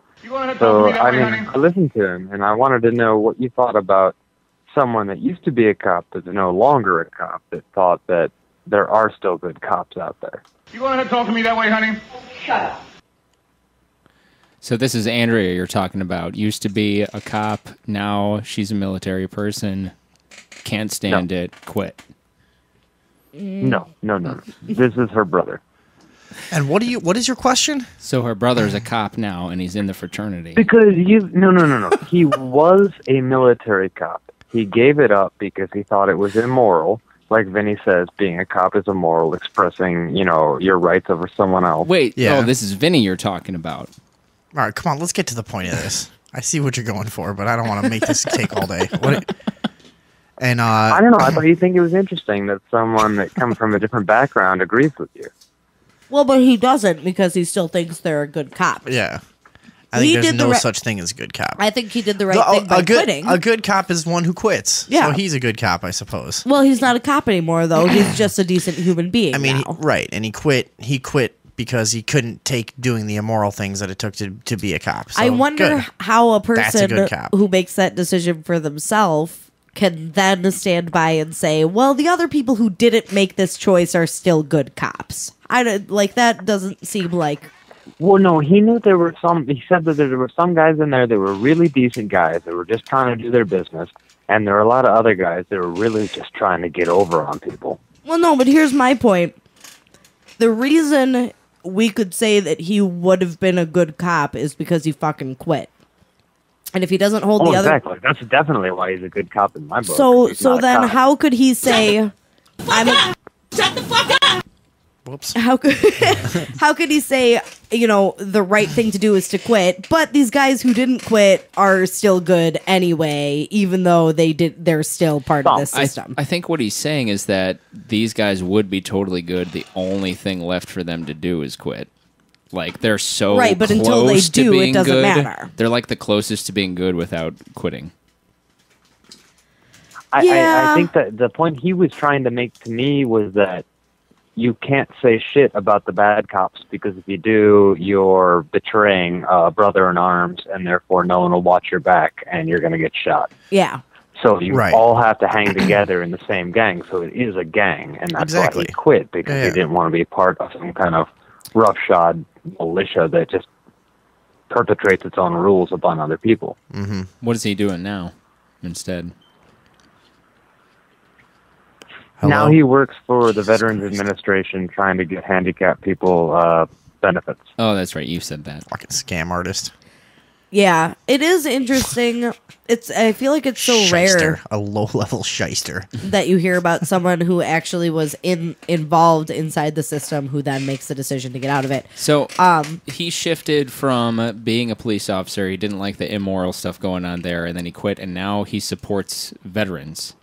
That's what he does? Okay. Yeah, well, he's got two he's children. also a military and, veteran. he's got a family, and he's trying to do the right thing. And he's just trying to help people that are injured to get the money they need to survive in America, because we don't really take care of our veterans very well. Yeah. And whether you agree with the armed services, like I don't, but at the end of the day, injured people need help. Yeah. Well, that's a tough thing to look at negatively. So funny. Good for that guy. Yeah. Yeah, and that's my thing too, is that that's always been my point when it comes to cops, is that they have the choice to quit and do something different. And so many of them act like they don't, but the fact that this guy said, I have this choice and I'm going to quit, that's kind of cool. No, he said, like, no, I would have made a lot more money if I'd stayed in for another 2 years. I just couldn't do it anymore because it was hurting, like, my soul. So, yeah. He's a decent guy. That's interesting, because who are these people who feel like it doesn't hurt their souls? You know who was a really good cop? Do you remember this guy?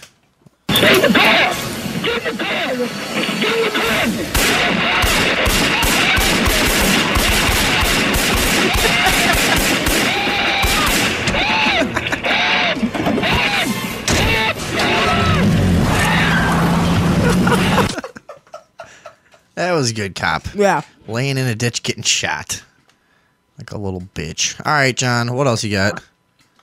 I don't know. I mostly like them when they're strangling Down syndrome kids because they're trying to jump into another movie theater to watch another movie. Yeah. Did that happen this week? Yeah, that's really good. Obviously the kid has Down syndrome. Why you just kill him? Is that topical?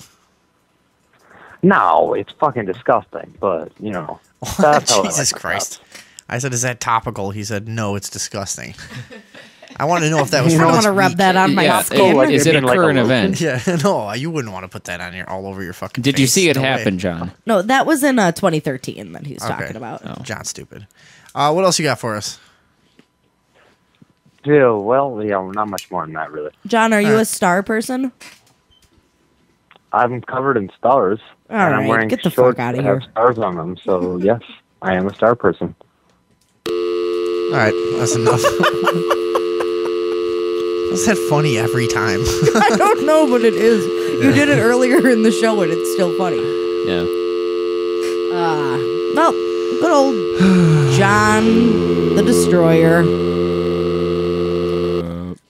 Coming through and destroying. All right, we got an update. Hang that up. Huh? We got an update. Phone up. We got an update. Update. What is it? We got an update On that on our mass UFO sighting that in San Diego. mass UFO sighting. Remember that thing? Did you grab the video again? No, but I'll pull it up real quick. Yeah. Remember this thing, David Box? Were you here for this? I think I was here for this last one. This was the craziest UFO. People have been buzzing about it for weeks now. It's a fucking insane sighting that really can't be explained easily, I'm sure. That was in San Diego. This giant fucking thing, red lights, white lights, flashing all over the place. And Andrea, what was it? A few hundred people said they witnessed it? Yes. It is considered over a mass, 100. It's a mass sighting. Yeah, I don't have the number in front of me, but it was over 100 people. So I wanted to keep up with that story a little bit, and we found something in the news about it. We did. It was reported by ABC7 originally. And because they were in the area shooting a story for a different story in the area. And they had captured this. And then when... People can just look up San Diego 2015 UFO. And I'll share this on... It's giant. Yeah, I'll share this on the Facebook page for everybody but those too. people on YouTube later. Oh, yeah. That's a good-looking craft. That's a nice craft. It's a nice craft. I mean, I think we all kind of agreed It's kind of got a teardrop shape. It's totally... It's a giant craft. It's totally not an airplane and totally not a drone and totally not a bunch of independent lights There's floating a around picture each for other. for the Ustream audience. There you go. You can check that out. Motherfuckers. Beautiful. It's a crazy thing. So now after NBC 7 San Diego already reported this, they're now declining to comment on it any further, saying that they're no longer allowed to make statements on it, talk about the nature of the footage. They're not allowed to say anything. Basically, they're telling people that they can't talk about it anymore. They've stopped responding. Yeah, that's not very subtle. It's like that. No, it's like how do we make people no longer interested in this? We're just going to be totally silent and let them know we're not allowed to comment anymore. We can't. So sorry. Now before Fresh Prince of Bel-Air is on. Before they stopped responding to comment about their footage and about the nature of it, they did state, we put in calls to the military here in San Diego to see if they could identify what the lights were. So far, no response. And since they made that information public, that the military was declining to comment on it, now the TV station is officially declining to comment on it as well. So it seems like the military told them to shut the fuck up about it. And people will forget. That's what it seems like. But this is a fucking crazy ass looking UFO. I'm going to put it on the page right now for everybody in case you missed it last time we talked about it. All right. Well, we'll keep up with that and see if anything ever gets said officially about it. Because a lot of times people in the area will press local government to say something about one of these things. I think that happened with the Phoenix Lights, and they eventually had to try their little debunking thing. Yeah. Which is good in and of itself to just go, look how weak their fucking attempt at debunking this thing is. You know, when it's a really good mass sighting, they have to come up with something that fits the parameters of the sighting.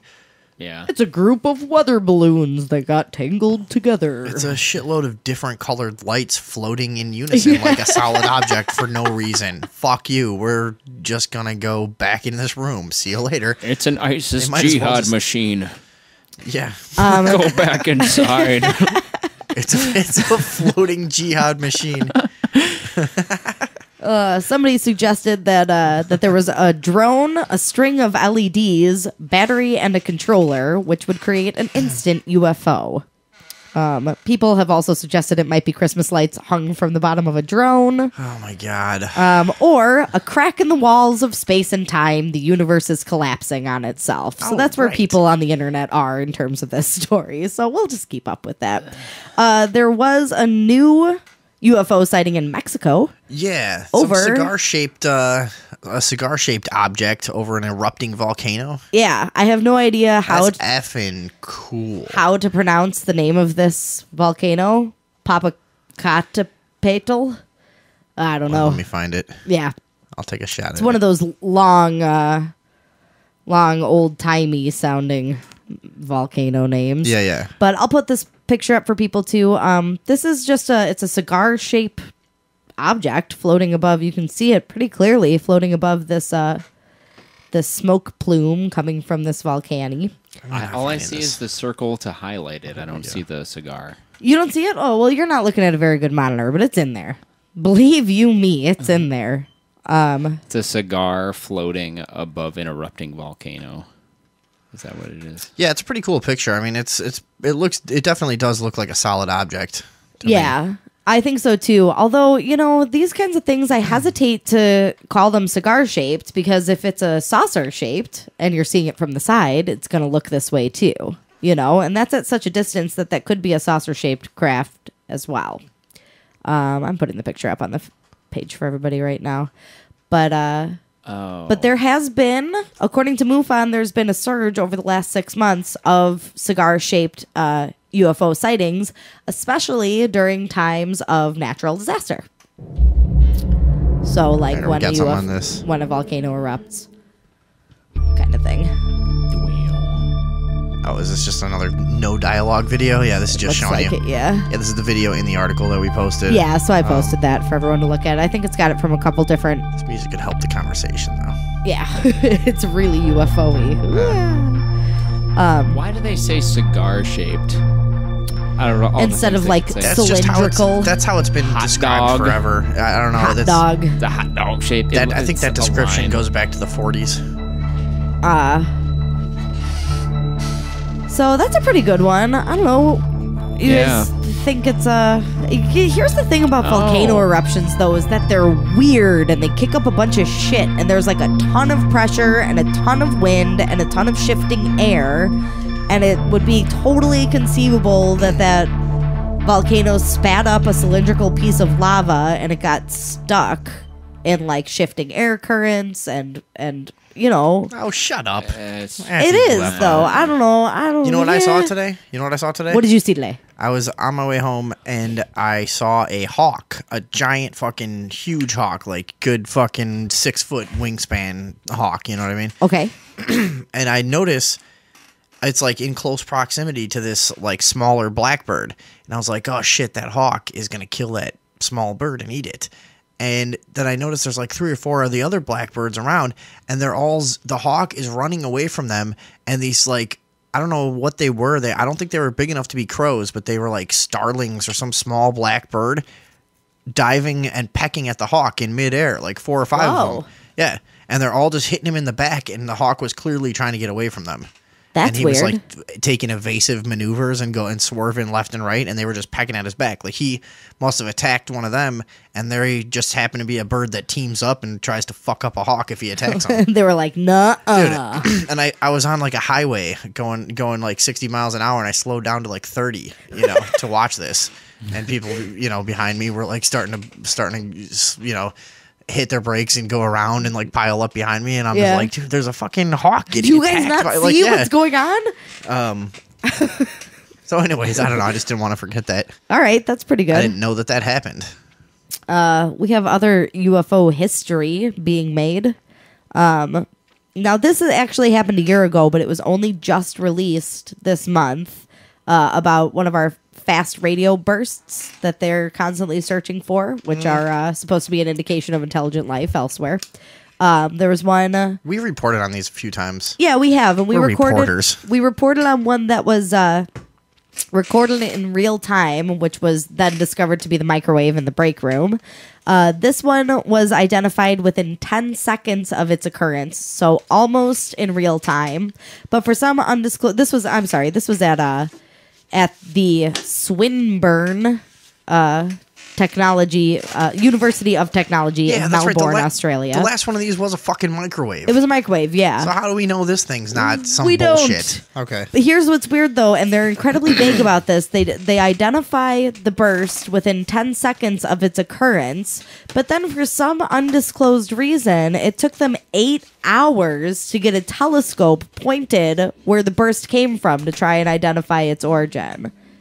8 hours. Why did it take 8 hours if they identified it in 10 seconds?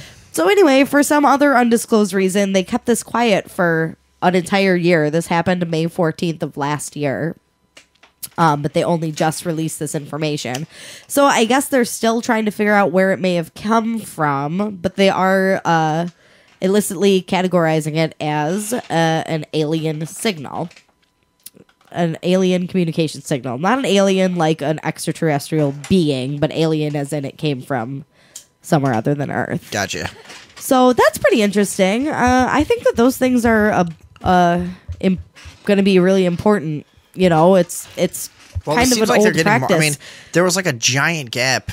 There was one in the 70s and then not one for like 30 years. Yeah. And then like one every 4 months. So yeah. So that seems like they're getting better at finding them, or the technology has evolved just enough that it's actually starting to work. Or it's evolved just enough that it has glitches they don't fucking understand yet. Yeah, like microwaves. Yeah. But that's pretty interesting. Now, NASA recently recorded a different kind of mysterious sound that they're also describing as alien. Oh, yeah? And this was... Was it this? This is me walking around right now. You guys hear me walking? Yeah, really plodding through the dirt. Where are you going? I'm just going outside to check around for some...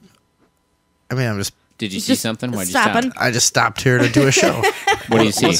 What's this next sound that we had recorded? The next sound that was recorded was a NASA high-altitude balloon experiment.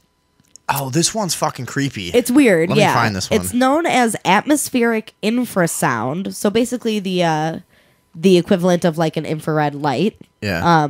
So it's not detectable to human ears on a natural level. The frequencies dip below 20 hertz, which is beyond the range of human hearing. But what they did was they took this recording from the high altitude balloon and they sped it up so that they became within our range of being able to hear. Now, I don't know if we should play the audio first or if I should read this description, because maybe we should let people hear it before I try to skew what they're hearing, because it is kind of weird. All right, I'm trying to pull it up. Hold on. This was an experiment that was run by graduate students in conjunction with NASA, and they captured this recording at 22 miles above the surface of the Earth. That's 36 kilometers. That's 36 kilometers for you, buddy. So they equipped it with the microphones, which could record infrared sound waves, which obviously are different than regular sound waves. And they sent it on up into the atmosphere. And apparently it did not capture what they were expecting, because they were all pretty surprised by this.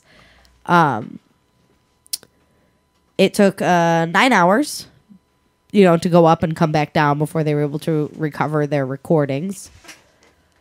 And this was the first time that NASA has ever recorded infrared sounds in the atmosphere. So, do we have this, or should I go ahead and read the description? Yeah, I'm just waiting for it to. All right, cool. Up here. Yeah, because we listened to this earlier, and it is pretty creepy. It's Yeah, here it is. Let's see. I think this is it.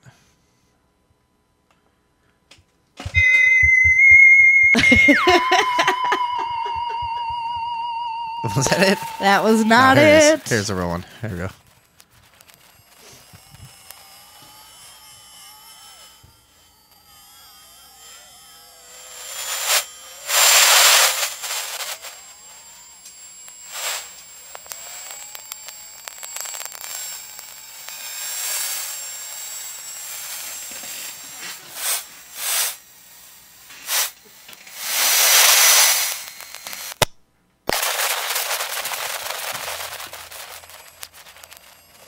We are listening to a recording here. Don't go nowhere. Yeah, don't go anywhere. Do not attempt to adjust your computer speakers. I feel like that I've only heard have some one of this knob shit before. You gotta It sound adjust familiar? things like you used to. So they are replaying it right now. Just to be able to tune your TV in. Try to do that now. All right, well, that wasn't part of it. That was the logo. But you can hear here. I'll tell you how it's described in this article now that we've actually listened to it. They describe it as paper rustling, a robot screaming, some crackles, static, and a whole lot more screaming. Now, I think what they're describing as the robot screaming is kind of just that high-pitched, There's like kind a of ambiguous mechanical kind of thing, almost. like a theremin almost. It definitely was weird. Which no, see, but I talked before the show. Even I had mentioned to you that on AM radio, this is something a lot of people don't know. If you go to AM radio, just on your terrestrial radio, and you go between the channels and you listen to the static, and you hear kind of that like kind of high frequency gibberish that kind of comes in and out of the static. I'm sure I used to listen to it when I was a kid. I used to deliberately go between stations on the AM and just try and listen to these weird high frequency whatever. Oh my God, you're a star person. What you're really hearing is the magnetic field of Jupiter interfering with our radio waves. And for some reason, it lands the right way on AM radio frequencies, and it actually will broadcast through your speakers. It sounds a lot like the high-pitched frequencies of the robot screaming. As for explanations to the strange noises, here's some guesses so far. There were signals from a wind farm under the balloon's flight path, crashing ocean waves, wind turbulence, gravity waves, clear air turbulence, and vibrations caused by the balloon cable. The scientists have another payload planned for the 2015 HASP balloon launch, which could help reveal more about strange infrared sources.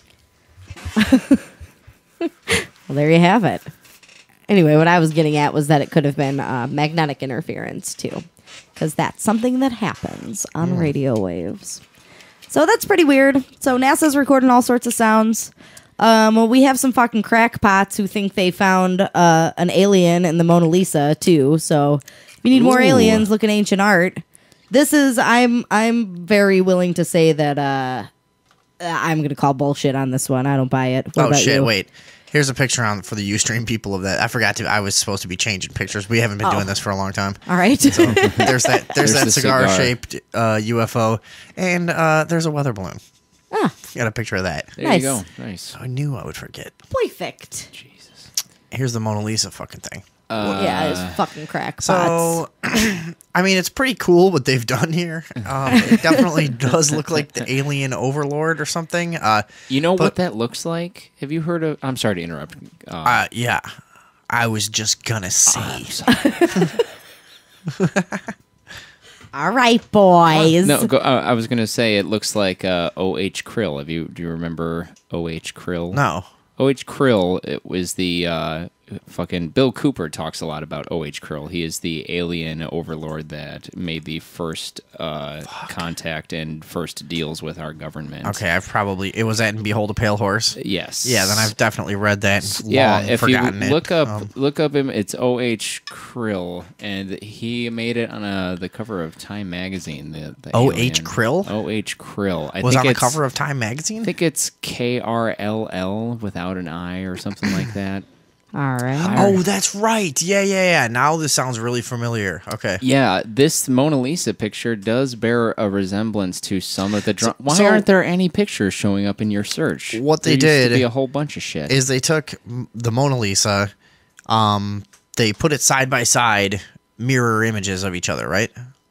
But like flipped, you know what I mean? Like so, it's like you take the opposite, you know, like a mirror image. Yeah, and put it side by side.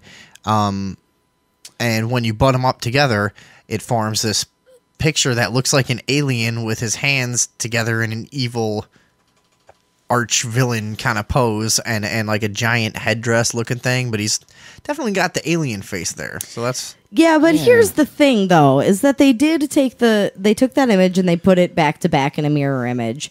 And then they started manipulating, adjusting the contrast, adjusting the color. Right. I mean, it wasn't just like they flipped Adding it over some and highlights. yeah. I mean, they manipulated the image to pull out what does really appear to be like an alien with a big giant, almost like an alien from like Mars Attacks with like a big giant brain on him, you know? Right. That is exactly what it looks like. Yeah. Yeah, but I'm not convinced that image was organically part of the Mona Lisa at any point whatsoever. I think that they chose some Well, you're not shapes buying this? that looked kind of like half of a weird face, and then they manipulated it into being an alien. Now, why are they saying they cracked the Da Vinci Code? I don't know. I never read the Da Vinci Code. Did you?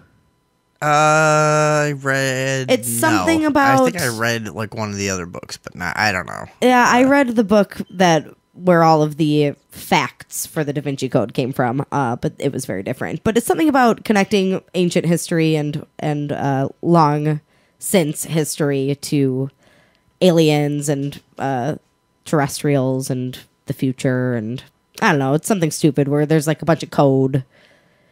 You know, like Da Vinci left a code or something. Did you guys read that book? No, we just talked about that. What are you doing over there? Sorry, I'm looking at these pictures of the alien photo that I was talking about. Christ. All right. Did you read it? Maybe you can offer a little insight as to why. I did read it. Okay, so why did these people Help us out, then. So the people who I don't have this article in Evernote, do you? What is it under? The one about the Da Vinci Code? The one that we're talking about. Yeah. It says paranormal investigators crack Da Vinci Code. What category is it in? UFO 4.4. Okay. Okay, so David Box, why would these people who found the alien image in the Mona Lisa claim that they've cracked the Da Vinci Code? Oh, that doesn't really make sense to me, because the book, the Da Vinci Code, is about the lineage of Jesus Christ and stuff like that. They ultimately find the descendants of Jesus, and they're aliens. And it's about no, they're not. That's why aliens don't aren't... get mad at me. No, but aliens aren't part of the Da Vinci Code story. Now, when they say the Da Vinci Code, they might be referring to some other internet narrative that has taken on that title. A different Da Vinci Code. Yeah, you know what I mean. I guess like the people that found this are claiming that Leonardo da Vinci was an alien. Yeah, it's a different Da Vinci Code dealing with aliens because the fucking. I mean, I know we know that his paintings have been dissected for a million years. You know, people trying to figure out like did he actually mean this and that? Is there all these fucking puzzles and codes and stuff? And I mean, and he was also a notorious inventor of things that were way beyond his time and the capacity of those around him to understand. He was a cool guy. I doubt he was an alien. He was a hack. I don't know. But no, you buy this? You think that he put an alien in there or what? Who? Anybody? You? You know, I wish that there was like a time lapse to see how much they actually affected the image. Because the video we put up kind of goes through it step by step. And in the original shot that they show of just the painting back to back of itself, there's nothing there. You can't see anything. It's not there. They really, really had to find it and pull it out. I see. Yeah, it did not seem intentional at all. Well, I mean, what they did it did pull out a pretty good looking, a better alien image than I'd be able to draw myself. Yeah. But that was true. Also a very good and complex painting, especially for its time as well. Yeah. I'm gonna have a little experiment this week while I'm off, and I'm gonna find some other artwork and see what other aliens I can pull out of it. Sure, yeah, that sounds like fun. You know, you could probably do it with anything. None. I bet you can't do one. You're on. No, seriously. Well, what do you want to bet? I don't know. I'll give you some weed. Deal. If you can take one classical painting, should it be a Da Vinci? Classical paintings? Oh, I was thinking more of like something more from the modern era, just to prove that. Whatever. Take any painting that you just find randomly. Or no, it should be a noteworthy painting because they did it with the Mona Lisa, like the most famous painting in the world. Yeah, that's true. Any noteworthy painting and Last Supper. Anything. If you can show me an alien, that has been previously yet undiscovered, and even if you have to flip the pictures around, I don't know. I'll give you some weed and fucking throw a tennis racket at your face. Do you think that seems fair? Yeah. Why do you think Da Vinci would paint this painting and be like, all right, so if they match this part up and mirror it and then use Photoshop, they'll discover my secret about the alien? Yeah, I know. It is pretty silly. That's what I'm saying. But still, my point is that it's going to be very difficult. I disagree. I think I could find. I could find half of an alien working on aspects of the show. No, fuck you. I'm doing the paintings. No, I'd rather you spend time getting us some guests. You probably won't find an alien that's as menacing looking as this one, though. Yeah, you're an idiot. That's never going to happen. You're an idiot. No, you're a fucking. It'll happen. You're a incompetent. That alien is a menace. You are. Well, fine. We'll see about that. Maybe that's something I could do. Come on. All right, I'm doing it. Give it over to me, I said. Because I don't do a whole lot of research for the show, and I'm the Photoshop person, so maybe we'll do it together. I want credit. I got this, Andrea. All right, well, that's our UFO news. Anything left to add? No? Good, because we have a fucking pyramid to talk about. Oh, this stupid pyramid. This stupid pyramid. It's not stupid, it's new. So a man on a yacht who was fishing discovered a alleged 20,000-year-old underwater pyramid. And the pictures I'm putting up, I don't think they're anything to do with it. But no, they're just pictures of underwater pyramids. Cool, but this is actually currently being investigated. There are no real pictures of it yet. Yeah. It was discovered. This is cool. What is this place? Azores? Azores, yeah. Azores. Yeah, if you draw a line from the Horn of Africa and then draw a line from Portugal out into the mid-Atlantic, that's where you find this chain of islands. Okay. Between São Miguel and Terceira. No one cares. Yeah. So a man was on his yacht and discovered what he believed to be an underwater pyramid. And he reported his findings to Portugal because that's where he was from, and I guess they have most control in that area. Yeah, and the Navy took over the site. Yeah, the Portuguese Navy is now patrolling the site. They're taking it really seriously, and of course they're saying, "Oh, it's unconfirmed, whatever." But there's a shitload of sites out there that people can't get any attention for. So for the Navy to really take control over something, and especially down there where they've learned they have to protect their natural, or not their natural, their ancient history and stuff, because people will. Try to make $1 billion off of it if they don't make $1 billion off of it first. So the exact coordinates of this pyramid are being kept secret for now while they are starting investigations. And it's a 4-sided pyramid. It's a 4-sided pyramid. It's around 60 meters high and has an 8,000 square foot base. So it's submerged the tip of it is 40 feet underwater. And initial reports. And they're saying we don't know if it's man-made or not. No, initial reports they're such liars. Officially are saying that it's a volcanic mound. What a bunch of liars every Portuguese person is. Yeah, all the Portuguese lie. I mean, everybody knows that. I've noticed that about them. The Portuguese language is actually designed to be deceitful. Is it really? No. They laugh high-pitched. Yeah. That's how you know they're liars. Yeah. They do. So initial official reports say that it's possibly an underwater volcanic hill.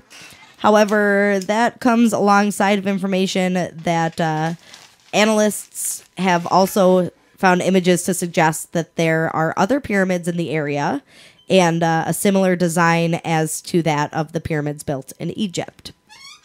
So it's really no wonder they would try and tell you that it's a volcano if there's evidence to suggest that it's that it really is another kind of Egyptian pyramid situation. And from 20,000 years ago. Now they're saying that if it's man-made, it was made before the last ice age, which is a long fucking time ago for something that big and that sophisticated in terms of engineering and material.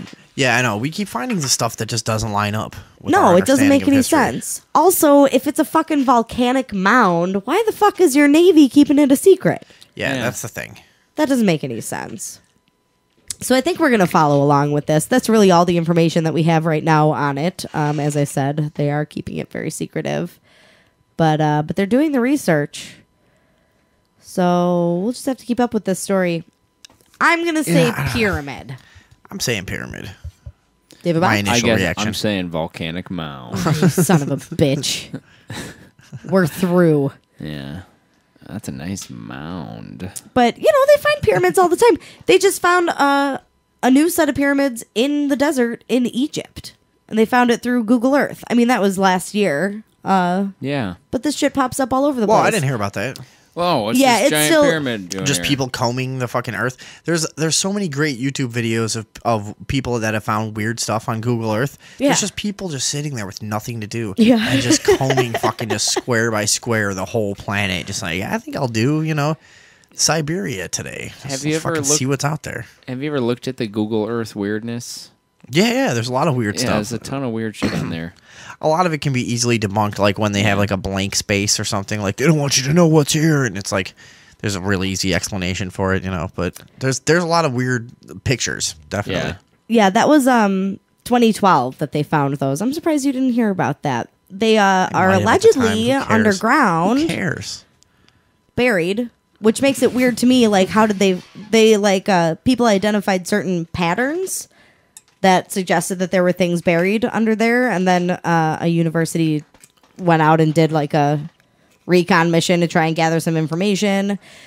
And last time, I'll have to look into this better, but they were going to put together a more in-depth excavation and information. How do they know it's 20,000 years old if they don't even know if it's man-made yet?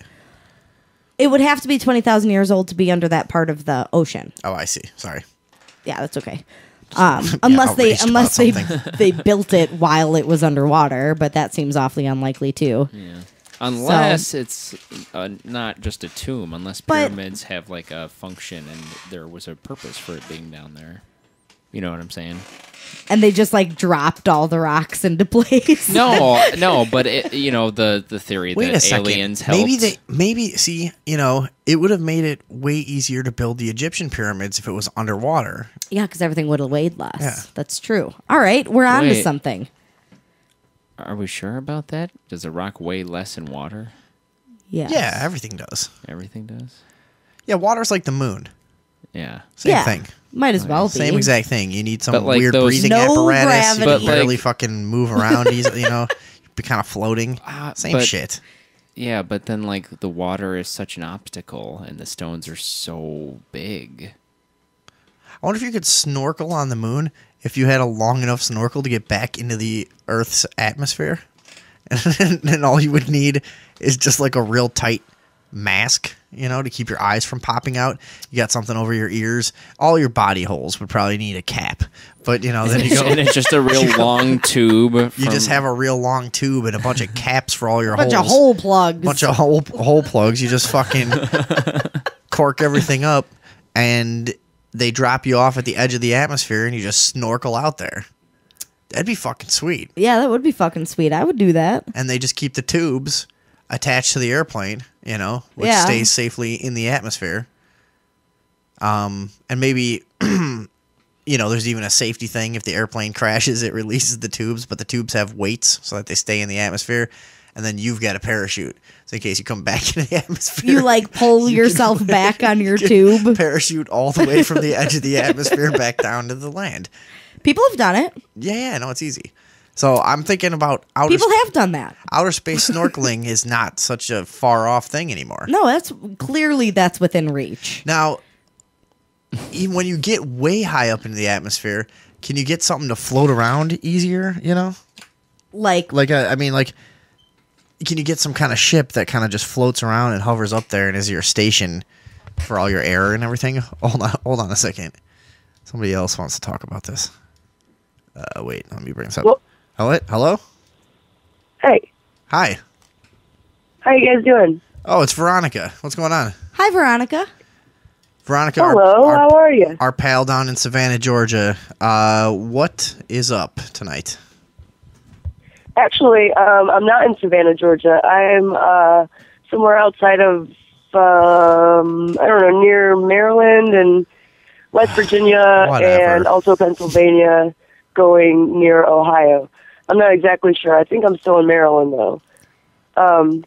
But I was trying to drive. I'm going to Chicago to visit, and I wanted to listen to the show, right? And I have, no reception.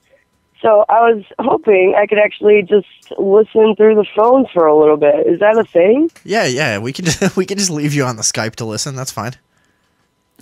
Yeah, that'd be neat. All right. All right. Cool. Do you have anything you want to talk about? No, No? All right. See you we're later. talking about. Hold on. What do you think about this? We're talking about snorkeling.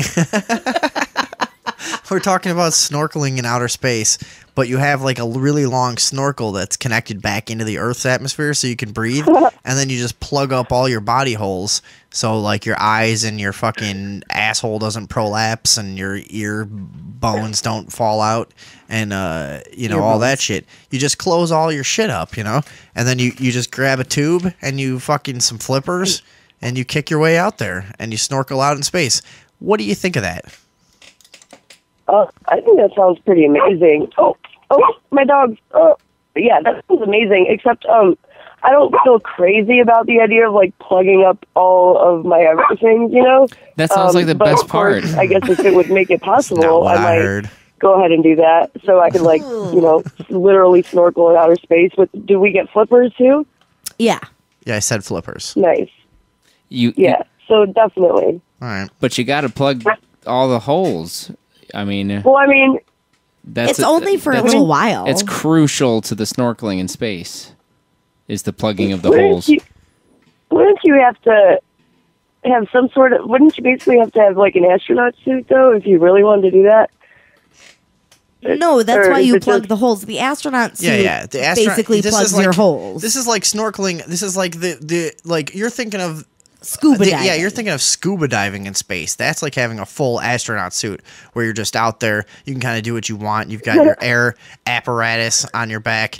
You're fucking free range swimming in space, and you're absolutely fine because you've got a space suit. It's all good. And you're just out there winging it. That's different. We're talking about. Why are you laughing? Because we're talking about that's what it's like. Swimming. We're talking about snorkeling, where you're tethered. Okay. You're tethered to a, like some tube so you can breathe. You want to feel the air. space on your skin. Yeah. Yeah. Yes, you could go like skinny dipping in space, snorkeling.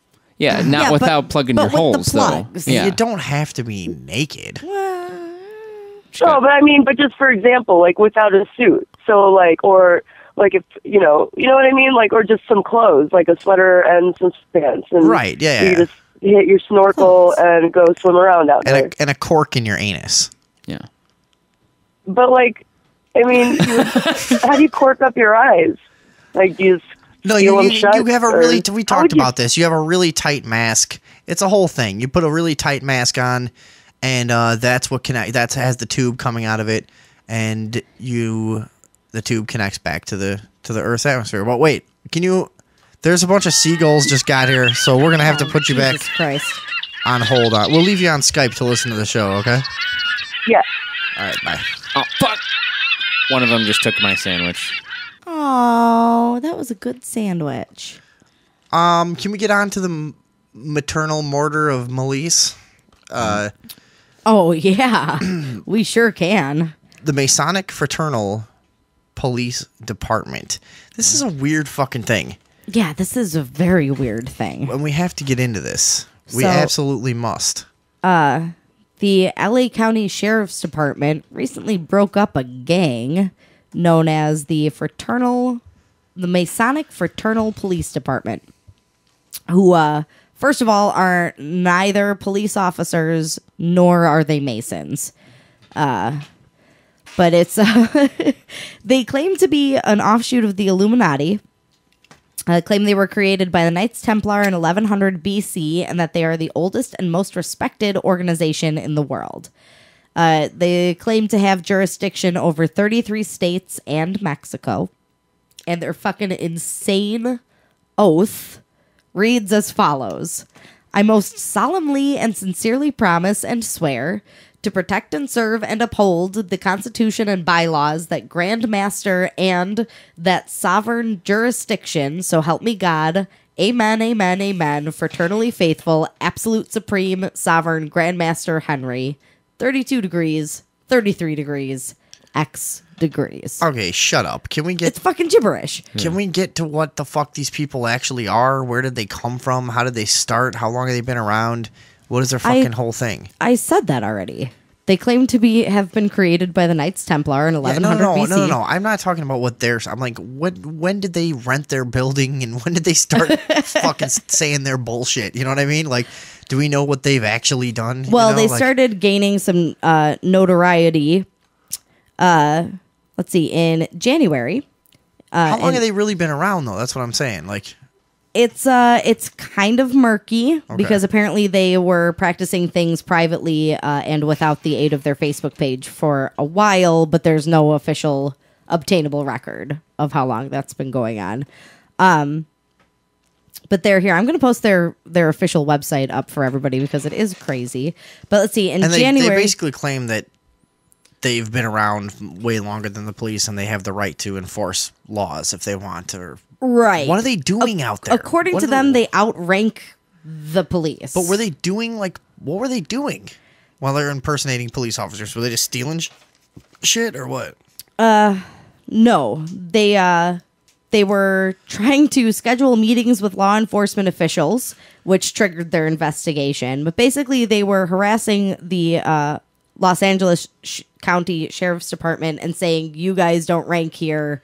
We outrank you. We're in charge. You're in what's the word I want? You're coming on our territory and we're sick of it. And now you have to get out of here. And they were basically trying to evict the police by saying, hey, we're in charge and you guys don't have power over us.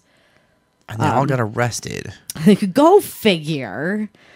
They're in 33 states, it says, or Yeah, well, they allege to have control of 33 states and also Mexico City. What the fuck? However, this Freemasons... is very confusing. Their website is like pretty much only for people who already know what's going on. Yeah. Doesn't really tell you a whole lot. Yeah. Everything's password protected on the website. You have to be a member. It's to like fucking, a government website. Yeah, where you just really can't do anything.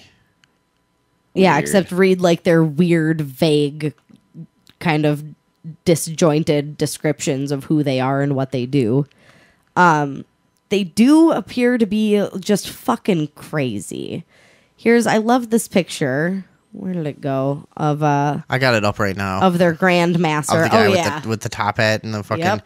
I mean, it's a That's classic. Grand Master Henry X. But that's what a Mason looks like. That's what I mean. Yeah. That's they've had pictures like that, and there's been all black Mason lodges since like 1890 something. That's a very real thing. The first one was Rock Island, Illinois. I happen to know.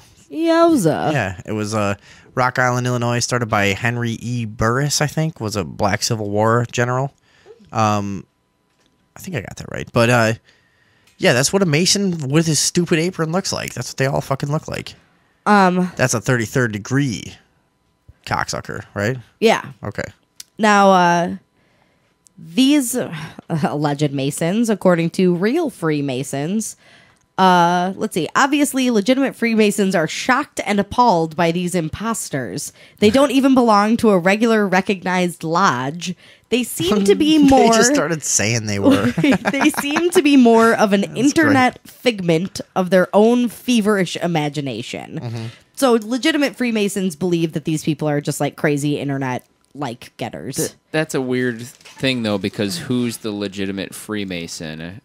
We hear a lot of the conspiracy theories about Freemasons and like the people at the top of the whole thing, and then you have the regular Freemasons who just hang out with each other at bars and just like fucking chill and stuff and don't know anything that goes on. Yeah. Upstairs and stuff. So which type of Freemason is looking at these guys and saying, no, they're not Freemasons? Is it the elite ruling ones or like your average Joe Freemason? It is, let's see, the person who made that statement, Chris Hodap, a Freemason and avid writer about all things Freemasonry. So this is a Freemason who's inundated in the entire culture of those who call themselves Freemasons. Okay. So he seems like a leading expert. Now, according to the Masonic Fraternal Police Department's official website, Grandmaster David Henry X 33 degrees oversees 500,000 members throughout the United States. So allegedly there are 500,000 people who are part of this fraternal order of neither police nor Freemasons.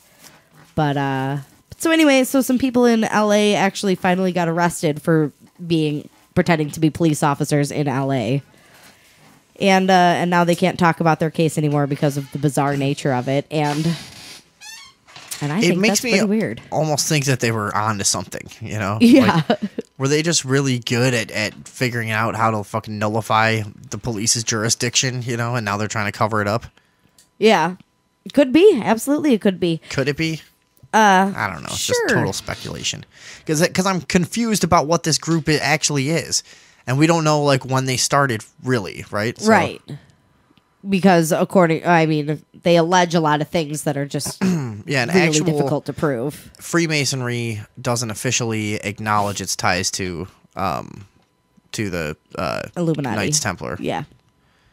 Which a lot of people think is a real deal. Yeah, Myself definitely. included. It seems pretty Myself obvious, included actually. as well. If you look a little bit into the history, it seems pretty fucking obvious. Yeah. The first Freemasonry lodges sprung up in Southern Ireland right after the Knights Templar disbanded. Were expelled from Spain or France or I forget where the fuck they were burning Scotland. Yeah, they started in Scotland. Yeah. Did they? Yeah, absolutely. No. I just read a book about this. Yes. And then they went to Ireland? Yeah, they're attached now. I thought they were expelled. I know. That's why I thought they were expelled from like Spain or something. What was the Spanish Inquisition? Wasn't that them? And they were burning people's feet and shit? No, I don't know about that. I don't know anything about that. Yeah. And then like in 1307 or whatever? Yeah, what I read was that the Freemasons started in Scotland in the 1200s, and that's where they were formed. It was the early 1300s. All right, we'll figure this out. We'll figure it out. Go ahead. Nothing, go ahead. Oh, I was just going to say, in the meantime, I think this branch of the Freemasons is pretty fucking weird. I guess it depends on what book you read, but I remember the date like 1307 for some reason. I like these Masons for standing up to cops and being like, yo, you suck. Weird. Well, they're not really standing up to them. They were impersonating them. Well, yeah, posing, I guess posing not in real-looking police uniforms and harassing the police officers of their area. That's the part I liked. They harassed them. They harassed them. And essentially told them that they suck and they should stop. So that's good. That is good. All right, well, that's that. Racist principle. I think I was way off with the Spanish Inquisition. Yeah, I think so. Are we looking it up? Hold on. I'm trying to remember the name of the book I read. I read it like 6 months ago. Maybe it was Holy Blood, Holy Grail. No, that couldn't have been it. It was one of those, though. And it was... No, I think it was just called The Knights Templar, now that I'm thinking about it. I got really into it for a while, and I bought like a dozen books. Yeah, I was way off with this. All right. Well, we will figure it out. I'm pretty sure I'm right about the 1200s in Scotland. Because I got a little obsessed with the origins of the Knights Templar for a while. I mean, I read a lot about them, and I don't really like history. So. Whatever. I read a book a while ago. That's all I know. All right. I want to talk about this racist bitch from Stone Mountain, Georgia, which is racist? A real place, by the way. Stone Mountain. Well, I think she said some pretty hilariously racist stuff. We've argued about what the Spanish Inquisition was before, and nobody knew what it was. I still don't remember now. I don't know anything about history at all. I'm terrible at it. It's embarrassing. Yeah. Well, I admit it. I don't know when the Civil War was. That's a true thing. It ended in 1865. Great. I'll never remember that. It started in April of 1861, I think. It was a long war. Yeah, it was a long war. It was a brutal war. It was a hot war. It was so hot. It was cold sometimes. It was hot and muddy. Sometimes cold and dry.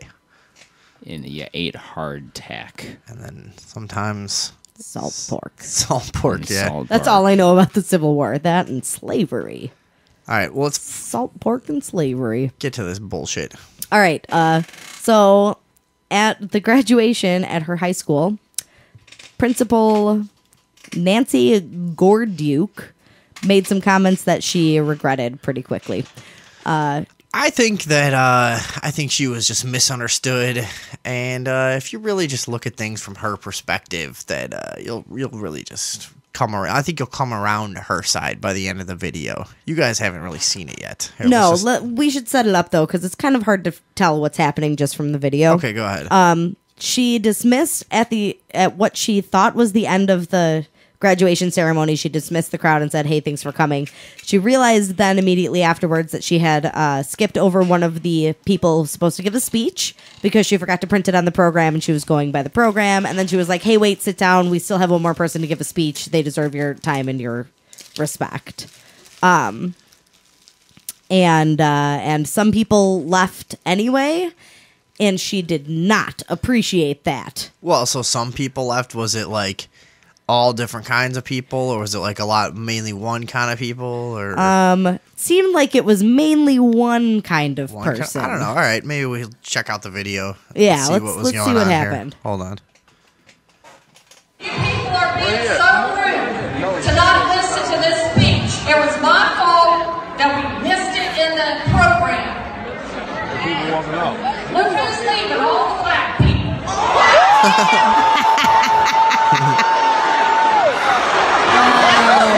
Boy. Oops. She said, "Look who's leaving." Look who's leaving. All the black people. All the black people. So rude to not listen to this speech. It was my fault that we missed it in the program. Why would she say that? I love the reaction. Just That one dude just like a siren. Ooh!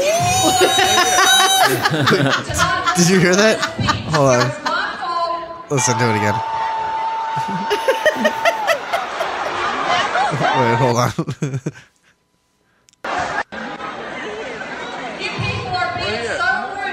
You people.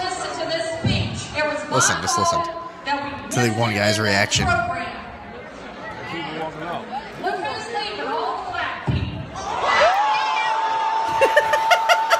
Oh my god. The one guy, just that 6 second.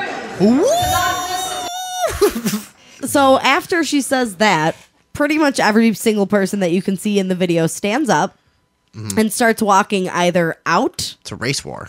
Out of the area, or they start walking towards her. Yeah. Like, no, you didn't, bitch. And it seemed. I believe in white supremacy. Oops, sorry. I believe in white supremacy. Now, it appeared, I don't know if they just had them all lumped together or what, but it appeared like there were a lot of I don't like him because he's black. Sorry, God. It appeared like there were a lot of black students at the school, and obviously their families attending graduation. And I don't know if... What is it about black people that you don't like? Dude, whoever the way they clumped together. Whoever was about to make that speech probably feels like ridiculous right now. It was probably a white person, Just which is like why she said that. Just some like white girl just like standing there with her Well, speech. but the way that like flew out of her mouth, she was like, she just wants to say something bad about black people so bad. That lady hates black people. She has a school with a lot of black kids in it, and she hates them all. And you could tell because the way that how quick she was with that, it's like, oh, look who's leaving, all the black people, just like it just came so naturally and so quickly, like she just was fed up. Say it. Like she just couldn't take it anymore. Just like, you guys are always just acting up. Yeah. It just was right on the tip of her tongue already, Yeah. Now she apparently, the person who was filming this said that they pulled out their phone and started taping because she had been acting strange and erratic for most of the night prior to that. She suggested, let's see, the reason this woman pulled out her phone and filmed was because earlier in the night, this principal had gotten on the mic and said, if your baby's crying, you need to do one of two things. You need to tape their mouth, or you need to get out because they shouldn't be here anyway. So that was the first weird thing that she did. So she attracted a little attention to herself. Something seemed a little off. So now, obviously, she's very regretful. Oh, let me show you. Yeah, let me show the Ustream people a picture of her. Oh yeah, she's looks like she would say something like that for sure. She's a la coedes, the black people. Go figure. Go figure. You big-lipped apes. No, big surprise. I mean, wait. You can't sit still for 20 minutes. The blacks. You shines. So now, obviously, she's taking full responsibility for her actions and saying it was quite a blunder and that she understands that she was completely in control of herself at that time. Didn't she blame it on the devil? She blamed it on the devil. That was sarcasm. She is not taking responsibility for that and saying the devil came out of her mouth and made her say that. That's what she's saying? What was the quote? It was like, Yeah, the I'll get devil it. was in the room. Yeah, something about how the devil was in the room and came out of her mouth. Hold on, I'll get it. Let's see. The devil was in the room and came out of my mouth. You could you could receive that as like everyone has a little bit of God and the devil in them, and she just like was not tapping into the best aspects of herself. Choosing an easy metaphor. Yeah. She said, the devil was in the house and came out of my mouth. That's cool. This is something I can say that's a metaphor, but some people will take literally. I deeply apologize for my racist comment and hope that forgiveness is in your hearts. I was trying to think of a joke about coming into her mouth, but she's so ugly that I couldn't get it together. I just couldn't figure it out. And I was thinking about her husband. I'm like, he's probably some fucking fat, repressed Christian that like fucks little Thai boys, Oh, yeah, closet gay. Goes to Thailand a lot. He's a missionary in Thailand. Yeah. Nothing weird about that. So I'll bet she just like hates her job. She's been doing it too long. Oh, also her son. I just love how quick it was. Like she was just so ready to just. I mean, how do you at an assembly or what was it, a graduation? Yeah. How do you fucking everybody's cameras and shit and just like, look who's leaving, all the black people, you know? Yeah, in a room that's full of black people. I mean, even if like what if it is like they're a white minority and you're just like, you know, come on, just don't leave just because it's the only white speaker or something or whatever. Who knows? Even if it was that, like. Not the way to do that. It's a risky way of doing business as a principal. So if it gives you any idea of what kind of a person she is in her personal life, her son quickly jumped to her defense on Twitter, stating eloquently, "Y'all niggas aren't talking about shit, so if you got something to say, come see me face to face." That's why. So this lady. Wait, that was her son defending her on Twitter. And she was white? I mean, her son's white. Yeah, obviously. Y'all. Because she's obviously very white. Yeah. You just know that in her head she wanted to say, "Look who's leaving, all the niggers." Right. That was like she almost all the jigaboos. I was there. The jigaboos. I was going for that. That's exactly what she wanted to say. It was on the tip of her tongue. That's what she would say in Georgia. You know, she would use an old weird, you know, slang. Yeah. Yeah. The jigaboos. That's great. I wish I knew more of them. I don't. Yeah, we'll find some. We can add that to our ongoing projects. Yeah, she like really badly wanted to say something way worse, and then just like found all a way the to justify black people. All the black people. It's okay if I say black people. That's what they are. Because that's what they are. She did say it like she thought it would be okay. You know. Yeah. She did say Look it who's like leaving. All the colors. All the African Americans. Going back to their huts. And look, a small group of them coming up here to tap dance for us, apparently. Just approaching the stage. I think I got some nickels in my purse. Come on up, darkies. Oh, boy. Well, Miss Nancy Gorduke, I wonder if she'll be terminated. Georgia. Oh no, she'll be fine. She'll be promoted. I'm sure her boss is okay. white.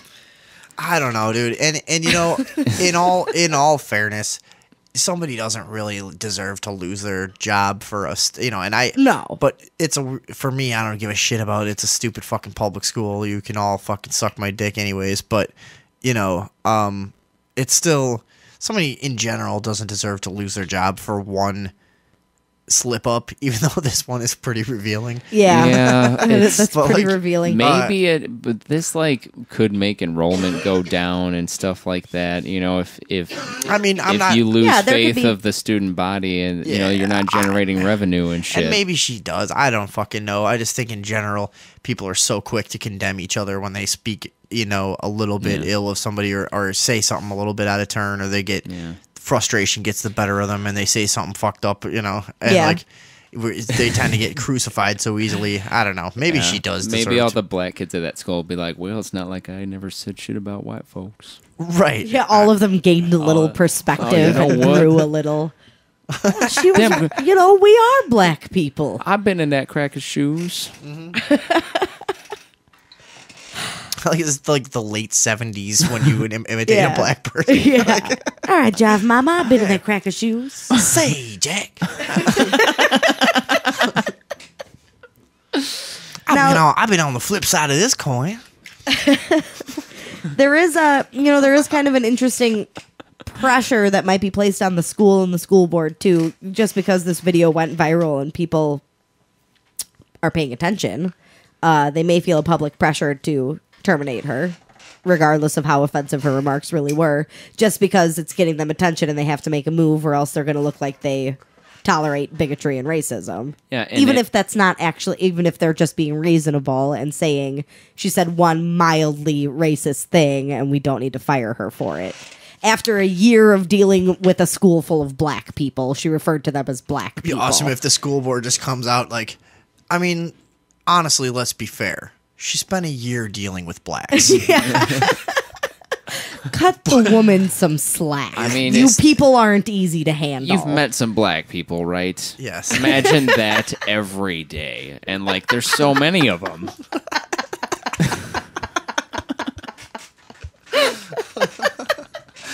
Oh, what the fuck? Oh, well, good luck, Nancy Gorduke. Oh, fuck. And your son, Yeah, she's Travis. probably screwed. Her son is awesome. Yeah. What's wrong with that guy? Y'all niggers aren't talking about shit. So Did if he you put got, did he put the R on it? y'all niggas? Did he put the R on it or no? No, niggas. Oh, so he was not Y'all 'cause- niggas. So he's not calling them out racially. Well, Or I is think he? he's referring to black people. Is he, or is he Now, talking? this I mean, is was- he just talking about everybody? You know, Yeah. that more sounds like an everybody thing.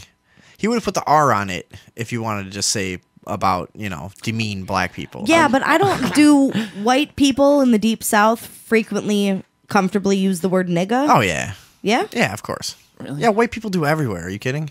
All right. Yeah, it's not that much of a thing anymore, especially in some towns.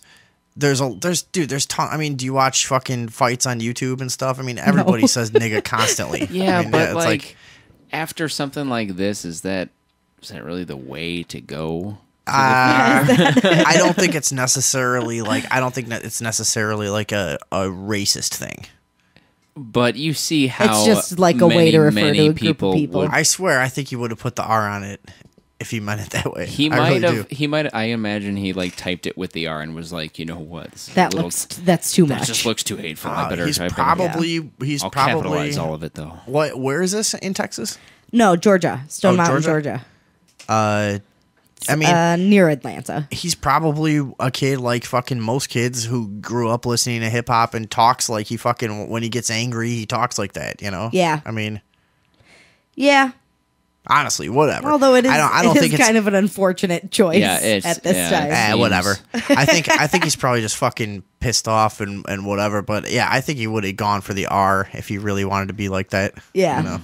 Yeah, I guess I didn't think of that. Or maybe he was just fucking hilarious. Yeah, maybe, who maybe he's knows? just the funniest Maybe kid he ever. hates his mom, and he's like, "Oh, they're gonna eat this up." Yeah.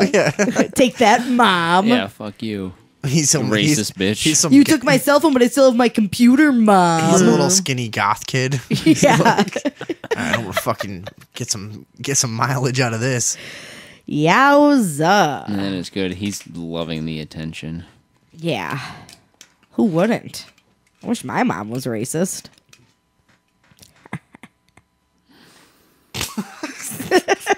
Idiot. What was that?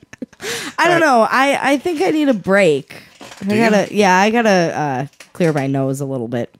Clear I'm up still your sick nose. in case our listeners at home couldn't tell. No, you If told you guys me, just want to keep it going for a minute, I will know. just I was gonna say you whispered to me earlier that you had diarrhea. You didn't whisper to me earlier that you had diarrhea. What gives, Andrea? So how's your diarrhea? Is it better? Yeah, it's fine. Thank you for asking. No, Because you've been in the bathroom like 4 times since you've really, been here. well, I thought I was gonna puke. And Remember then- that? and then- I ate apples and I felt better. You puked out of your butt. I puked out of my butt a Then little one bit. of the yeah. times you came out, you said, "Remember?" And everyone else was out of the room. Do you remember that? And you were like, No. and you were like, "Boy, do I have some bad diarrhea! Holy shit!" Holy shit. Yeah, you Boy, didn't want. howdy. Remember, you didn't want anyone else to hear. Yeah. That's why. Yep. That's why you just said it to me, real quiet. Yeah. Well, because you could appreciate it. Yeah, I can keep it secret. Everyone, everyone can appreciate a little bit of spray poop every now and then. Yeah. So we'll do a quick Boy. break. Yeah, let's just do a quick one. We got a few more things to come back with. I think I might have to say goodbye, folks. What the fuck is that supposed to I gotta mean? be up in 4 hours. Oh. So I'm gonna split. I'm gonna yippee ki Well, thanks for coming by the show. Thanks for having me. I had so much fun. Good. I'll see you star people later. I'm so glad you were here, David Box. It was Star people. Wait, I think I'm about to play the worst music I've ever played on this Oh, show, I but I can't already wait. started. I didn't This know is what this great. record was. It's called Tubes. This is the completion backward principle. I think I hate it a lot. Let's check it out. Great, yeah. Boy. right, we'll be back in a minute.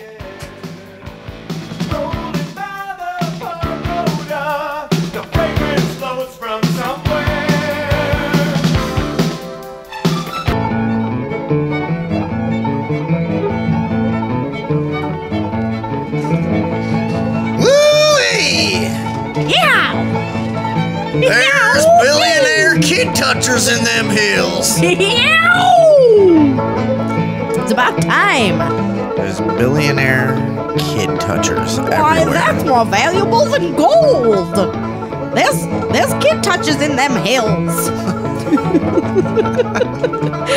You like my old-timey prospector? Why, listen here, son. Okay, you kid touchers. The kid touchers. There's so many billionaire kid touchers. They just won't stop. They just won't touching go away. The children. The precious children. Yeah. Getting fingers in their holes. Aww. All because of the children. Don't be creepy about it. I was already callous enough there. Jesus Christ. Did you have to sarcastically pity them? That was genuine. Holy fuck. No, the poor children. Yeah. You don't sound genuine about that. It's because I'm sick. And I was just pretending to be an old-timey prospector. I'm still working out of that voice. Yeah. Samuel Curtis Johnson III. What a fucking dingus of a name. Here's a picture of him. Yeah. Ugh. Now, he did a little bit of touching up on his 12-year-old. Yeah, 12 to 15-year-old. He did it for quite some time. Did he? 3 years about. Well, I mean, it's hard to get your fill of that kind of thing. Ugh. All right. Well, you would know. I would know. You know, it's real hard to stop touching a kid once you start touching them. So I've heard. So I've heard. What's the deal with this one? He got 4 months for a crime that most people would get. At least 40 years. 40 years. They would be charged with felonies, all kinds of shit, and he was charged with some bullshit 4th degree consensual fucking basically thing, like. Basically, it's in the same class as statutory rape, like basically which is consensual, implying that the victim was somehow not harmed and was well, not that they weren't harmed, but they were willing participants, right? Which is not the case. Now we're talking about his stepdaughter. It was his stepdaughter. It started when she was 12. Now this guy's a fucking billionaire. He's an heir to the S.C. Johnsons and Sons fortune. Yeah. So yeah, worth $3 billion. He grew up in the lap of luxury. And his stepdaughter came forward when she was 16, and said that he had been doing that for 3 years, and apparently he had stopped because it says that he. They're kind of vague. They just say molest. Now I've seen some articles just say that he's like fondled her a lot of times, and some are a little more ambiguous. So the what is it about rich people that just makes that like you makes just them fucking creepy? And I mean, I know that there's pedophiles and fucking creeps everywhere, but it's like it just seems like it's so prevalent in just rich, affluent society to have these people that it just comes out. You know, these really fucking prominent people that just keep getting caught for either, you know, raping, killing, fucking touching, whatever it is. There's child abuse seems to be rampant in elite society. Yeah. All over, you know, from royalty of long ago till today. These fucking people is just elite society just is always touching kids. And we've talked about it a lot of times on the show before. Well, it just comes up so often. Yeah. There is a recently coined legal term, affluenza, which I'm sure most of our listeners have heard of already. Yeah, it sprang up with that stupid kid that ran over a bunch of people. Yeah, drove the wrong way on a highway. But it was ultimately ruled that he literally could not distinguish right from wrong because of the wealthy environment he was brought up in. Unbelievable advantages. His unbelievable advantages and how spoiled he was, and that his parents never taught him right from wrong. They just they just spoiled him and let him do whatever and get away with anything. So now we're seeing this affluenza kind of branch out a little bit to bigger creeps and older creeps and people who really shouldn't be getting away with the stuff they're getting away with. But maybe that's part of it. Maybe it's just the being raised in a wealthy atmosphere makes you crave power in a really specific way, and you don't understand what's right and what's wrong because nobody ever taught you. And also, you're probably inbred and a psychopath. There's a lot of that. Yeah. There's a lot of the inbreeding with powerful families. And this guy does not look to have particularly favorable genetic structure. I think that would be a nice way of putting it. Yeah, that's very diplomatic of you. I'd say he looks like an inbred if I've ever seen one. Yeah, he's very fucking hillbilly looking. Yeah, he really. He looks easily as hillbilly as the royal family. Yeah, throw a pair of overalls from him and he comes from a mountain. And I wish I could just point that out to people as often as I can. Look at the royal family. They look like fucking just weird, middle of nowhere fucking hillbillies that you see. You know, they're just really just kind of inbred looking people. Do you know, maybe you don't know this, do you know how many females of my similar age talk about how attractive the royal princes are? Yeah. I find them just creepy and off-putting, and you're right, they look like hillbillies. I never would have described them that way before right now, but you're right, they look like fucking rednecks. Not that I don't like hillbillies. No, but they have a look. I actually really do. Yeah, I do too. So anyway, S.C. Johnson of the S.C. Johnson fortune went through 3 years of pre-litigation, which is just the stuff that happens before he goes to trial. And before he went to trial, he took plea deals for 2 misdemeanor charges of 4th-degree sexual assault, which, as we said before, is equivalent to statutory rape, and disorderly conduct. If a normal poor person did the same thing... 40 years. 40 years, right? Okay. 40 years and probably hundreds of thousands of dollars worth of fines. Right. This billionaire... What we're really talking about here is the inequality of fucking the justice system when dealing with wealthy people. Right. So, which everybody knows, but I guess it's worth pointing out. This billionaire paid $6,000, which is like pennies to him. How much? $6,000? $6,000? A $6,000 fine. That's yeah. fucking one hand of blackjack for this motherfucker. Yeah, I know people who paid more than that for their DUIs in Chicago. Yeah. People who made $40,000 in a year. Yeah, exactly. And he had all of his felony charges reduced to misdemeanors, and he was only charged and pled guilty to 2 of them in his deal. And he'll be spending 4 months in jail. However, his sentence is 4 months, but after 60 days, he'll be eligible for release. So 2 to 4 months he's getting, plus $6,000 for molesting his stepdaughter for 3 years.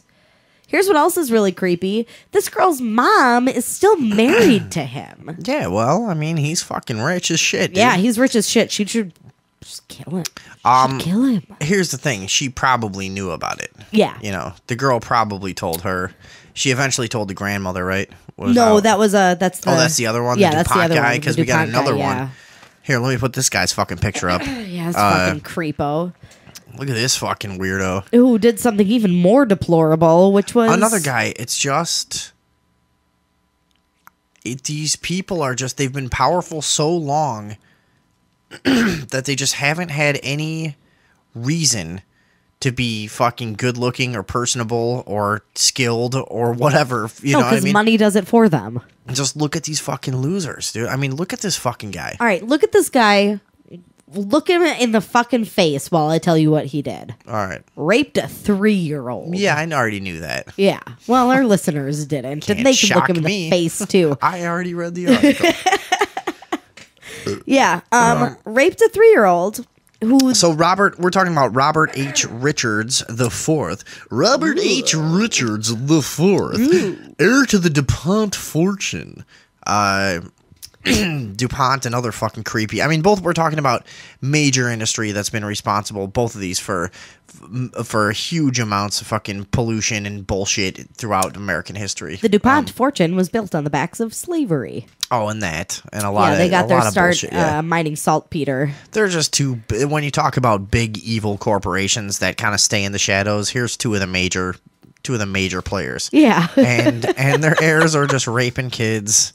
Yeah, a 3-year-old. So chilling, raping 3-year-olds. The 3-year-old eventually, this fucking creep, Robert H. Richards IV, told this 3-year-old, don't tell anybody what I did. Keep it our little secret. And that 3-year-old... yeah, 3-year-olds aren't going to fucking pick up on that on their own. You got to fucking tell them. That 3-year-old, which obviously had no intuition and couldn't tell that something terrible was happening to them, then went to her grandmother. They like to blab. Yeah. Toddlers. And told her grandma what happened, and that's how this man came to trial and came to charges. He is one creepy fucking red-faced loser looking guy. I mean, these are just classic, this is who's running us. This is who's running society. These fucking inbred losers. Yeah. Really, really these are the guys from these same families that if they were slicker, they'd be in politics. Right. You know? But they're just a little bit too dumb. These are the guys that they tried to keep hidden, but they still fucked up bad enough that they're, something's going to come out about these guys were idiots since they were 12. When they were 12, one of these guys fucking killed a cat, and their parents found him. They're like, holy shit, we got to get this kid. We got to give him a quiet job somewhere where he can have a nice life and get him hookers all the time and whatever he wants and just keep him in the fucking shadows. Yeah. but eventually, no one must know about Robert. No, it is. I mean, I swear to God, that's what this kind of thing is. When this guy was 12, he seriously murdered his cousin or something, Yeah. And they're like, dude, we got to fucking, all right, make him the CEO of this wing of our fucking shit over here. Just he doesn't have to do shit. We've got so and so in charge of that plan already. Give him an extra $10,000 a year. He'll fucking take over the job without the title. Put him on the payroll. Blah blah blah. Yeah. Just this whole little thing, and then just let him fucking do what he does, and we'll get him hookers and fucking cocaine and whatever he needs, and that's how he'll be. But he had to rape his daughter. He just had to. Just couldn't just be a DuPont heir who got handed everything he ever needed. No, not enough. It's not enough for this DuPontsman. Now here's what was he doing? What was he? What was his job? What was he? What was his thing? Do you know? No, probably just inheriting money from his family. He got sentenced to 8 years. He got sentenced. He was convicted and sentenced. So he's convicted. Was it a plea deal? Because the other guy was a plea deal. They both confessed. Yeah. So both of these guys confessed. And it was a similar thing where his charges had been reduced. However, the court must have felt a little more strongly about the 3-year-old versus the 12-year-old because they did sentence him to jail time. But then the sentencing order signed by a Delaware judge. Well, here's what happened. I'll tell you exactly what happened. And I don't know, and I didn't read it, but I'll tell you exactly what happened. They waited until it died down in the media, and then quietly on page 17, there was a sentence... what is it called? Suspended, yeah. Sentence suspended for man convicted of raping, Yeah. And they just waited till there was something else that people were outraged about because there's so much shit that you can't fucking just be outraged about one thing for 6 months anymore. You just got to get your new thing all the time, your moral condemnation, Yeah. that everybody needs to engage in constantly. So shit like this just flies under the radar at this point. Yeah. Somebody fucking said jigaboo on the news the next week, and everybody went. And everybody went after that guy. Yeah, I forgot about that guy. Oh no, that was a woman. That was a woman. That did that. Yeah. So he's given 8 years probation, which is what happens when you have a suspended sentence, and then if he violates his probation, then he automatically serves the 8 years, supposedly. And he was ordered to stay away from children under 16, including his own children. So he's prohibited to have contact with his own children now. But the official reason that the Delaware judge said that his sentence should be suspended rather than served was that he, quote, will not fare well in prison.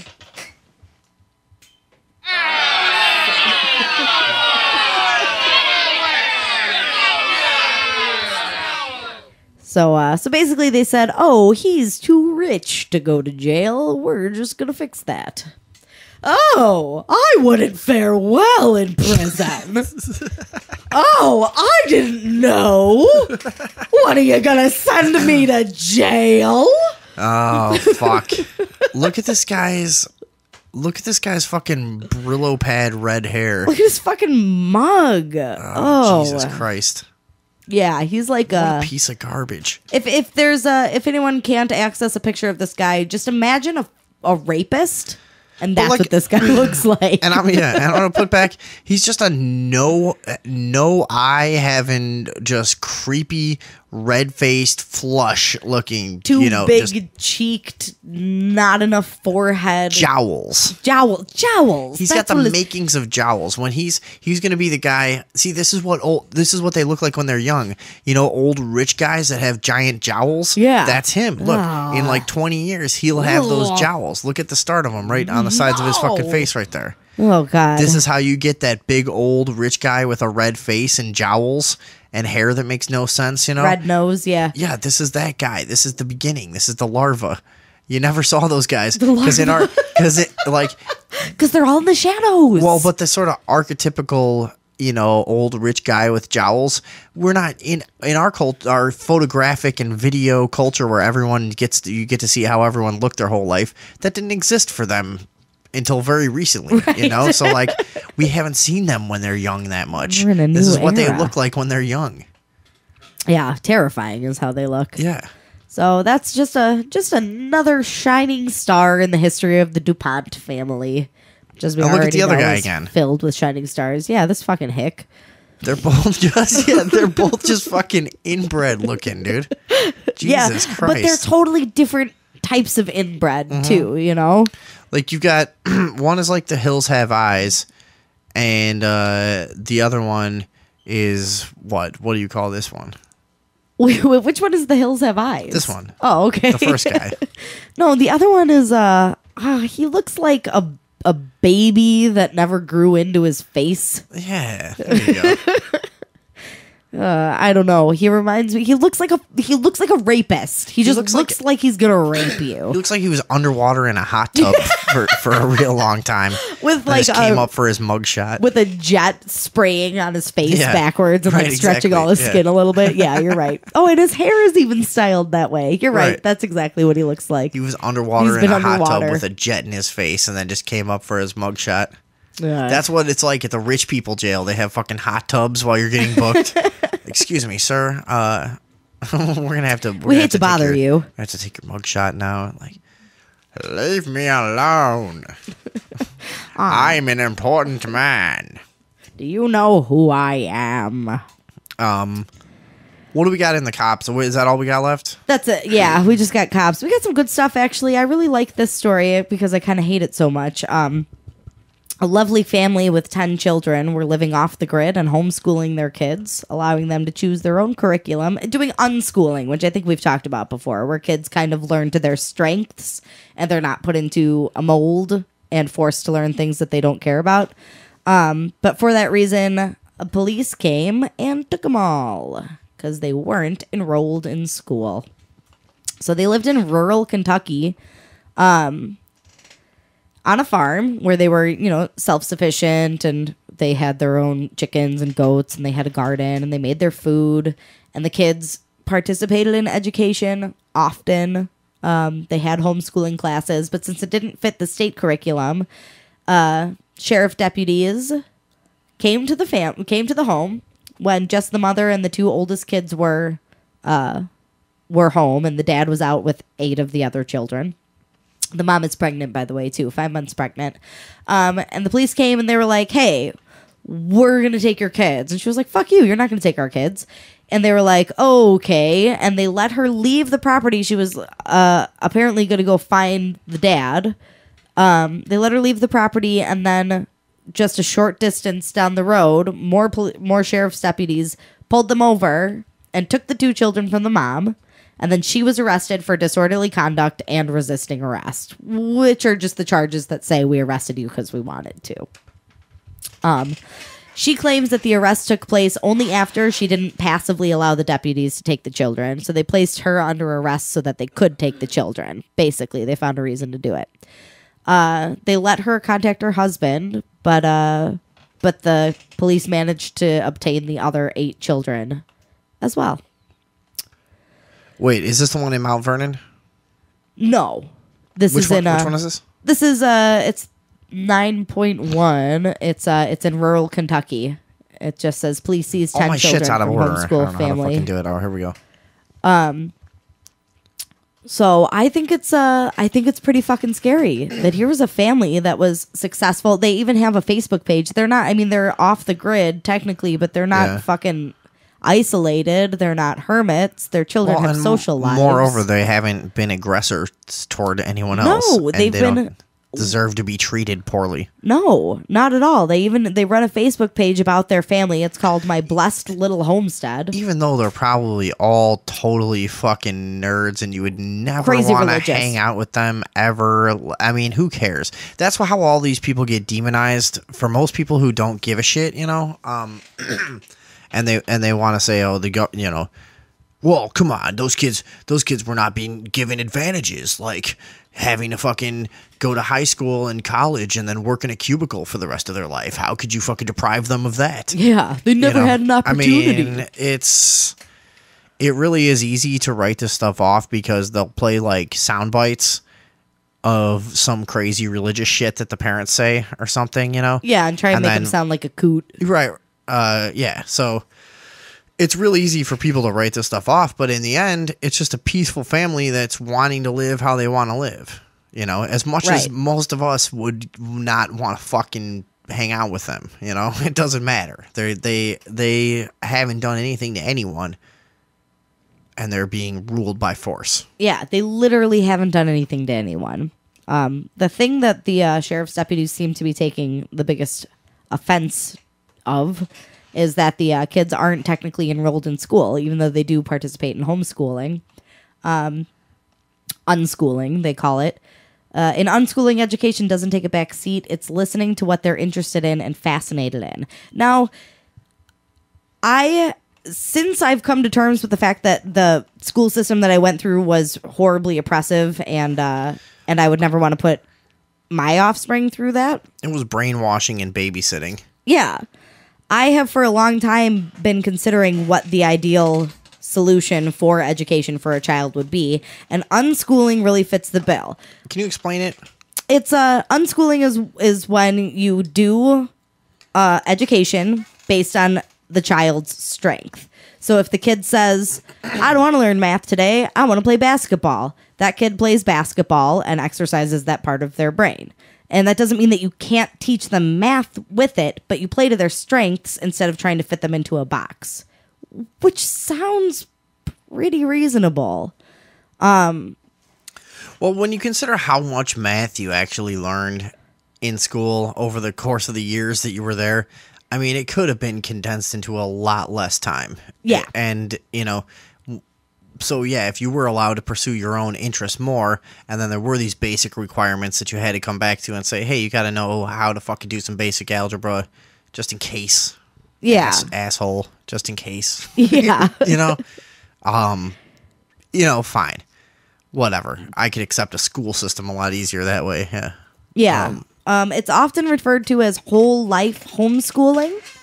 And the idea is to give a personal education and not a factory education, as they call it. So it's considered like a more natural, more intuitive, and more exciting way for kids to learn new skills. I like the sound of it because, you know, I still remember very vividly what it was like to be just a kid who was lost in the education system when there was no place for me anywhere in there. I just did not fit in the like a lot of people, you know, just didn't fit into the honor system or into the regular fucking classes or into the fucking anything that there is to be offered in school. Like, it was just, you were kind of like floating back and forth between things and trying some things out, but just getting in trouble and being told you're fucking shitty, you know, just didn't, you know, it really is shitty for a lot of people. And it's a horrible way to start out life. Yeah. You know, it's a shit way to just be made to feel. First of all, it's fucking prisoner and criminal training in a lot of ways. You know, you're trained to be just shuffled back and forth through this curriculum that doesn't need to make sense to you individually. It's just you're told it's better for the collective. Assimilate. And you've just got these shitty fluorescent lights bouncing off those fucking stupid tiles that were always waxed up and make that and the make metal your fucking mini blinds eyes blow out and shit, and just everything was awful in there. They feed you that shit food, just terrible fucking food. Be treated like a fucking asshole, everything you do. I got in trouble for climbing a tree at school, you know, just anything. Just everything you fucking do, step out of line. Free thinking is looked down upon. Just the whole fucking thing was, I still remember it really vividly. And I'm still fucking angry about it, actually. Yeah. So, yeah, this all definitely seemed a lot better. Yeah, I completely agree with that. My only improvement on the idea that this family has is that it should be more of a community effort where you have a couple of families who are all doing the same thing, and you get, you know, as a child, you get the perspective of your parents and some other adults in the community who have similar but not identical ideas as your parents. So similarly, they feel like they should encourage you and make you, let you learn to your strengths and teach you the things you want to know. But individually, they may feel, you know, they have different opinions about stuff, and you can benefit from the knowledge of many adults in that way. Doesn't mean you have to go to a building and sit there for 8 hours in order to have that benefit. Yeah. So I think they have the right idea, and all their kids got taken away because of that. So it's really fucking scary. What is their name? The Nogler family. Is there like a... There is a GoFundMe campaign to help them with their legal process. Okay. I will share that link on the so page. People can go to GoFundMe and probably just search for their name. Yeah, the Nogler family. How do you spell that? Boy, they have already raised plenty of money. Have they? Yeah, they raised almost $40,000 in 3 days. Well, that's not going to nearly be enough. Their goal was only $10,000. Oh, really? Yeah. Yeah, but for something like this, I mean, they're gonna need a lot of goddamn money. Yeah. So the last name is spelled N like Nancy, AUGLER, Nogler family. I'm gonna put the link on the Facebook just for anybody listening right now. If you guys want to donate and help the Nogler family get their kids back and fight for the right to keep them homeschooled and unschooled, like we think is pretty cool. Well, I mean. It's just gotten to the point where the government is really tipping their hand, and even people who see some merit in the public school system, which I don't think I don't at all. You know, I mean, I think it was just a terrible way to spend my childhood and my teen years. It was awful. Yeah. It really was. But you know, I even for people who do see some merit in that, stuff like this should show you that, you know, it's not about opportunity, it's about assimilation. You know, if it was about opportunity, why would they waste time and resources going to corral in fucking wilderness kids? Yeah. Fuck, you know, I mean, if it was just about like, hey, if you join our society, here's what you get in return. Why would they be forcing people to join the society? Right. Take our opportunities. It's about stifling free will. Well, because above and beyond all else. These poor mountain children. The public school system, though, is about stifling free will and free thinking. That is exactly what it's about. And if you don't believe me, take a survey of everyone you know and ask how many of them started to learn about American history after they got out of school. And started to learn about science after they got out of school. You know? Yeah. And all kinds of that shit. Yeah. Fuck off, stupid fucking school system. Yeah, and that's a conversation I've had with a lot of people, which is just, you know, we know that Columbus didn't discover America, so why the fuck are we still tolerating that being taught to children? Why did our parents tolerate that? You know what I mean? So anyway, we'll follow their story a little bit and see how it goes. Looks like this is going to be pretty interesting. In the meantime, you can donate to their GoFundMe if that story resonated with you. We do have some a man who shuts down the New York Police Department in 7 seconds. Yeah, this is a small close victory for people who hate police.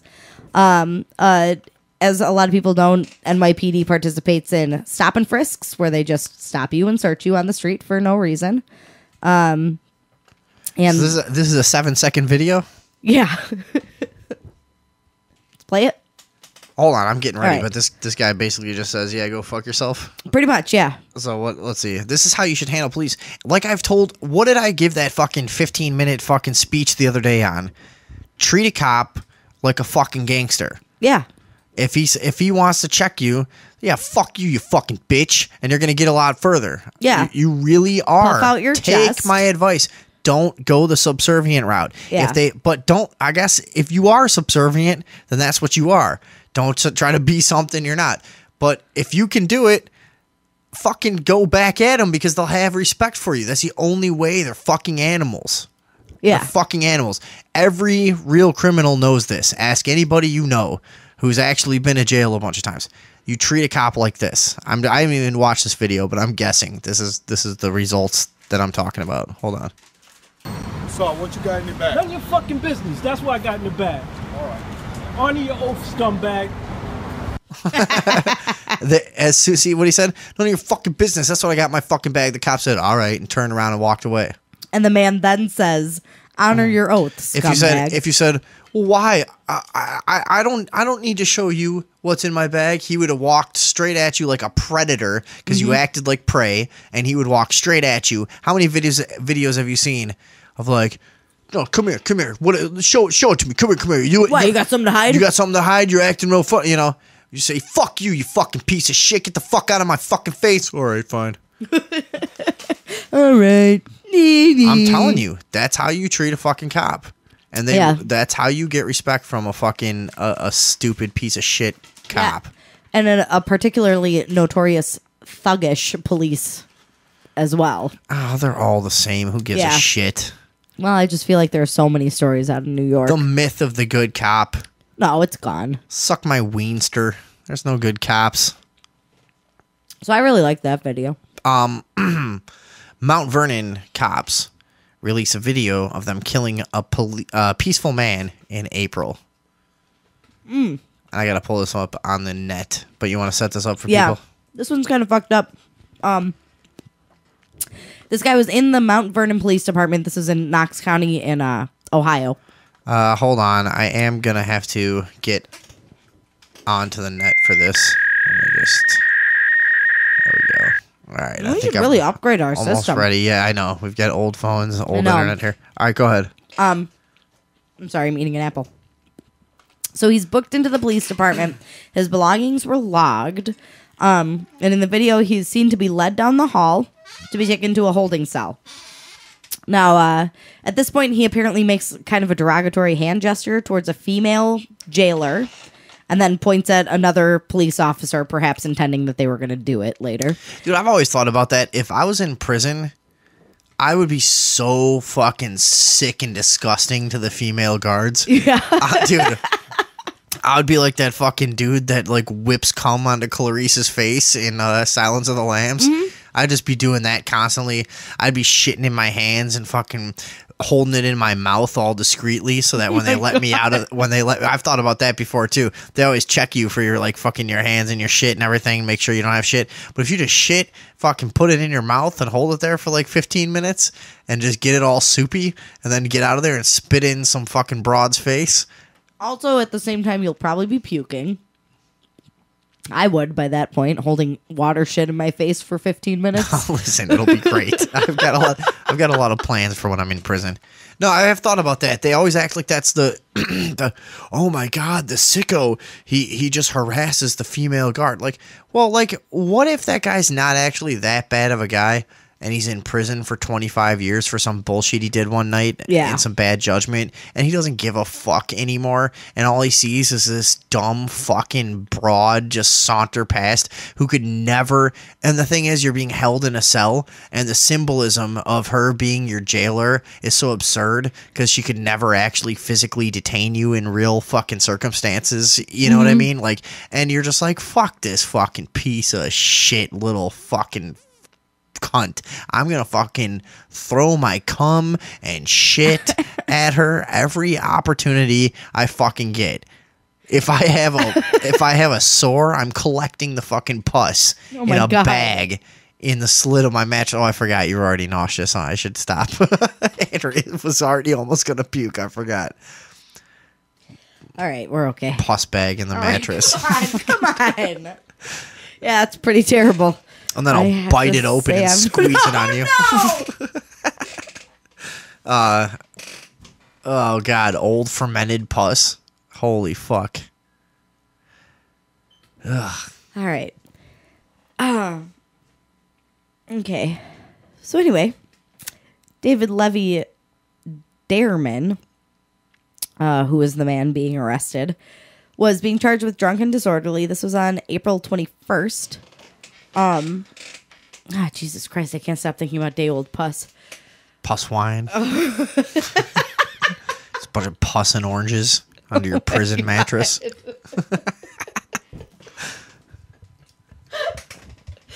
All right. Anyway, he makes his derogatory hand motions, and the deputy, Chase Wright, who he implicated with his hand gestures, made a move toward Dareman and put him in a takedown hold. Basically, put him in a chokehold. He lost consciousness and then died 2 days later for making a hand gesture after he was already under arrest.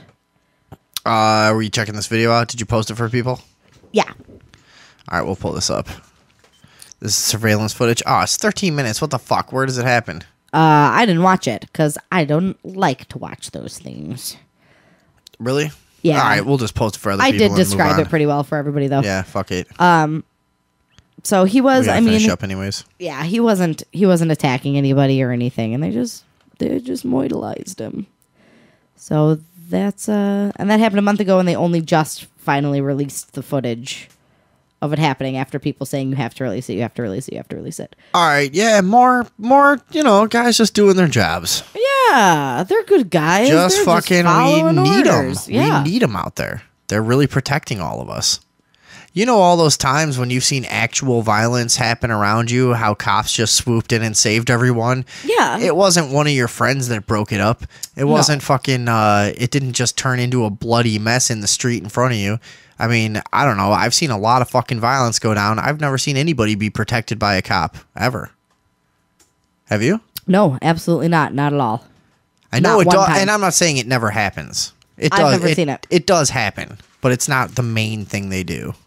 One time when one of my friends was being attacked by a much larger man, the police showed up and tried to blame him for it. No. I mean, but I'm just saying it's fair. It's fair to say sometimes they do go protect someone when they're supposed to, but yeah, that's not their main function. No, we've seen a lot more of the other stuff. Yeah, definitely. Good Samaritan reports cop for assaulting a woman, and then he's beaten and arrested for it. Yeah, that's more classic cop thuggery. I don't necessarily. Down in Miami, Andrew Mossberg witnessed a large man assaulting a young woman in South Beach. He never thought that calling the police would get him beaten and arrested. However, Mossberg didn't know that the man conducting the assault was a Miami Beach cop. Detective Philip Archer was working an undercover narcotics operation. Responded to a call. A guy was drunk and passed out in the lobby of a club. He tried to remove... a girl. He tried to remove the young woman from the lobby. This cop who was undercover tried to remove this young woman from the lobby of this club. Their altercation spilled into the street. Mossberg was on his way back to the condo when he came upon the dramatic scene. And Mossberg is the guy that filmed it or witnessed it. Witnessed it. Described seeing a muscular man grappling with a woman, punching her, and grabbing things from her purse. Naturally, he called the police. So it looked like a criminal mugging her. I saw him grab her purse and pull things out of it. When she tried to grab the bag back, he punched her in the face. She fell down, got up, tried to go for her purse again, then he kicked her legs from underneath her so she would fall down again. Once he confirmed police were on the way, he let Archer know. I yelled at him that the police are on their way. That's when he ran at me, kicked me once in the left side of the head, then kicked me again in the forehead and punched me twice. A brief clip of this interaction was caught on film by a passerby. Where's that? Do we have that? I don't know if I've got it here. You do? Yeah, I don't know. See it in my I don't version. know if you got it downloaded, but I went let to me the check site. it out. It's only a 13-second video. When they said brief, they really meant brief. But so Mossberg told the guy the cops are coming, and he was just like, "Fuck that," and just started beating the shit out of him. All right, let's see it. Do you have it? Yeah, I just need the audio. Oh, sorry. That's There you okay. All right. Miami Beach cop. We're going. There we go. All right, here we go. You're a cop, right? Okay, I just want to... No, I just want to make sure... No, no. I'm on the phone with 911. That's it? What did he say? I think he said, some guy said I'm on the phone with 911. He said, you're on the phone with 911. Tell him to send some backup. Okay, I just want to... No, I just want to make sure... No, no. I'm on the phone with 911. Yeah, that's what the cop says. Tell them to give me Fucking some backup. psycho. Fucking piece of shit psycho. Oh my god. Yep. And meanwhile, while that's going on, this alleged cop who was beating the woman is getting into an SUV, and the woman is just laying on the sidewalk. For our listeners at home who may not have seen the video. So that's pretty fucked up, but also it's not super surprising. I'm almost kind of surprised that we even pulled this article just because it seems so run-of-the-mill. I'm not shocked by that. Are you? Not at all. All right. I'm just distracted because I heard a door slam a minute ago. Did you hear that? No. I just heard like a big slamming door a second ago. Oh my god. I thought the cops were here. You think the cops are here? I don't know. You think they've been listening? Dude, somebody's going to come here and kill us at some point for all the fucked up shit I've said. Yeah, probably. I know. I should start locking the doors. Yeah. Well, how will anyone get in? So, but this fucking... Yeah, I mean, this dude should honestly be dragged in the street and disemboweled. Yeah, clearly. By a guy in a horse costume. Yeah. Is there any other way to do it? All right, what else we got tonight? This has a video on it too that I didn't watch. Now this is kind of confusing because the more on the Baltimore situation. Yeah, right? It's more about Baltimore. I don't know that we really need to super get into it, but basically, in case people don't know, the Bloods and the Crips in Baltimore have joined together. Yes, they've had a peace treaty there for a long time. These two civic-minded organizations full of promising youth is finally getting together for some positive activity. I'm glad they could collaborate. They do so much good in their communities normally. It's nice they can get together. You know, you're being facetious. I think that they're feces-ish in the way that they influence the youth.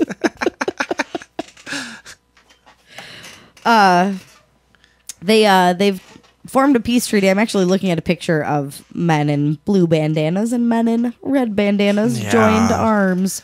But they formed a peace treaty basically so that they could join together and verse the cops as a more unified front. Well, I actually think that is cool because for once people are getting over their division. I don't like gangbangers and I don't like cops. Yeah, I don't like gangbangers either, but they don't. I've never known too many like real bona fide gangbangers ever. I've just known a lot of little fucking annoying piece of shit people that say they are. But yeah, I mean, I don't know. Generally, it's not a thing I get down with. Well, I'll post this article if you guys want to read about the Bloods and Crips that have joined together. Let's see. Flex was recently interviewed for Medium, where he said, "You know how long I've been waiting for something like this? We had a peace treaty a long time ago, like in the 90s. The police infiltrated it, but it's stronger now. Our bond is stronger now. I've been waiting for years for something like that. I was born into the gang. I've been banging 25 years. So, man, to see something like this, like brothers gathering, I'm not even gonna lie, I cried." That's nice. Yeah, that's very nice. No, it is. I mean, that's good. Yeah. I mean, because the reality is, you know, we could joke about it and talk shit about it, but this is the life that a lot of people didn't choose. You know, right. I mean, it's not it's not as though the majority of these people were, you know, at some crucial crossroad and saw like, hey, I've got this great opportunity over here, or the gang life. It was the only opportunity a lot of people saw. You know? So I mean, there is a real fucking a real humanitarian angle to the whole thing, I suppose. You know, yeah. I mean, now what's also interesting about it is since the Bloods and Crips have joined together, they seem to be targeted more frequently and on a larger scale by the police. Almost like the police are scared that there might actually be a gang in town that could threaten them now that they've joined together. Right. So there's something to be said about that too. Well, yeah, the police do a lot in a lot of communities to keep that shit fragmented.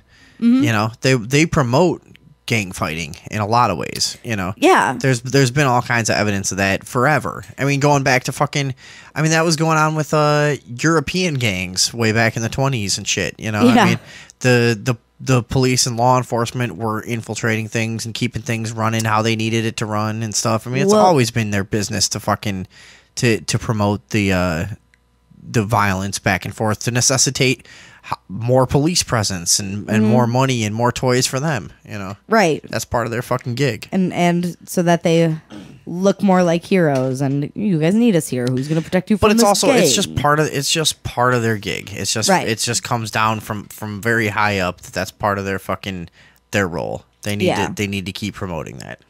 Yeah, absolutely.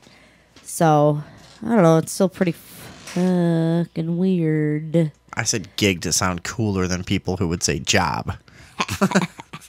That's how that works. So I'm going to post this picture on the page for everybody. It's pretty interesting. And it's not getting a lot of attention either for probably obvious reasons. But what's weird about the ignore the headline of this article. It'd be a great name for some really gay emo band. Probably obvious. It's probably obvious. This is our new 7-inch, My Boy Cunt.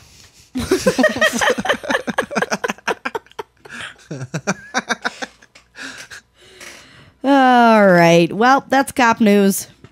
Is that it then tonight? That's it. That it tonight. That's it tonight. All right. Well, shitty fuck. Made it through the whole show without puking. You're welcome, listeners. I honestly didn't think you were going to make it for a minute. Yeah, me too. That you got me a little bit there. Are there people still listening or what? Why don't you check it? Yeah, we got somebody out there. One person? Thanks for sticking with us, whoever you are. Jesus Christ. We do this for you. Well, I was thinking about doing a lonely show, but if nobody's out there, fuck it. I'm not going to. Save it for another night. Another night. All right, that was the evening overdose. So long. Thanks for being with us. It was our pleasure. Bye-bye. To entertain you. Adieu. Adieu. Adieu. Adieu. Adieu. Adieu. Adieu.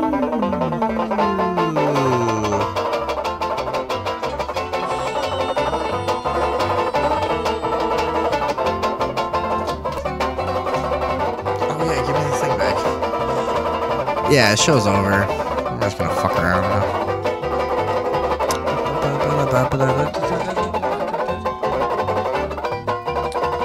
Put this cable back in. I'm playing Air Washboard.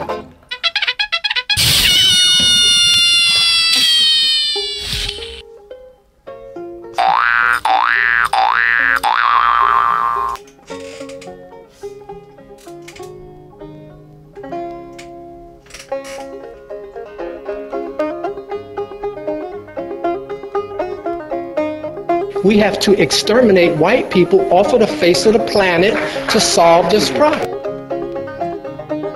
We are going to exterminate white people. What is it about black people that you don't like?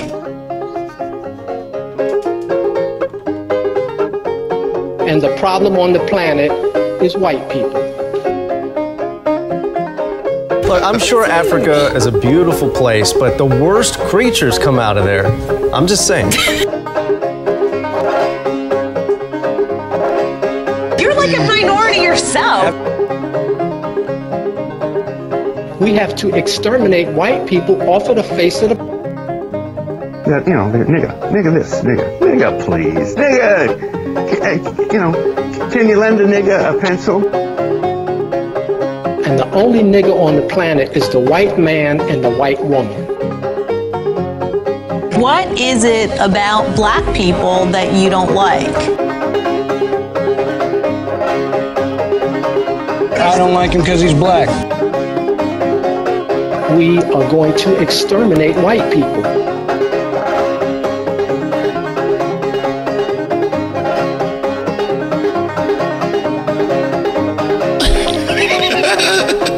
Awesome.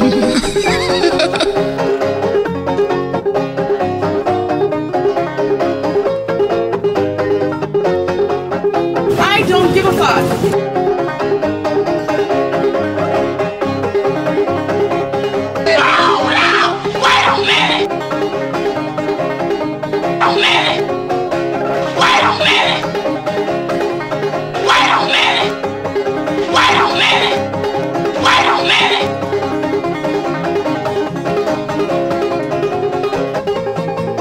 I will break your spine, bro.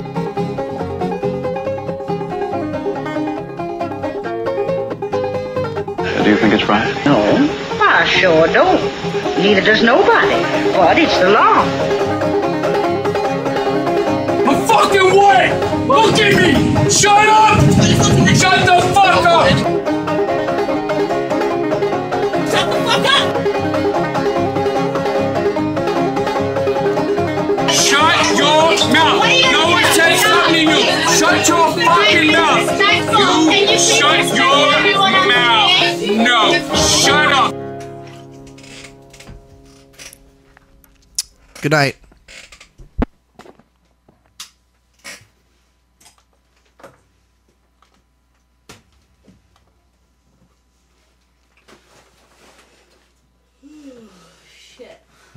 I'm gonna save this before I stop broadcasting.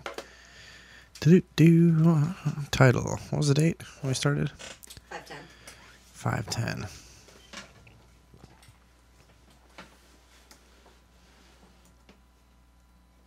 Let's see. 5/10/2015. Tags.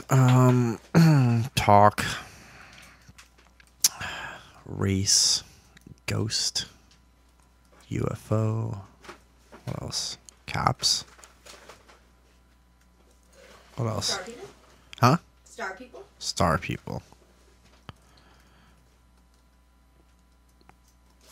Aliens. Phones. Illuminati. Messages. Masonic.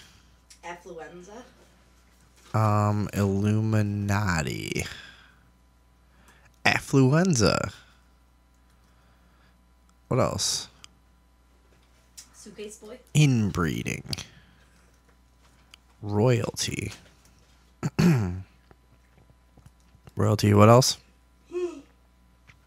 Suitcase boy. Oh, the kid in the suitcase. Suitcase boy. What else? Underwater pyramid. Underwater pyramid, yeah. Underwater pyramid. Boy, did we have a long show tonight. Yeah, we sure did. What else? Is that it? Racist principle. The racist principle? I already said race. Yeah. School. School's bullshit. Yeah, unschooling. School sucks. I still can't believe how shitty school was. Sounds like a lonely show revving up. Fuck, I almost dropped the laptop. Alright, let's see. Save that.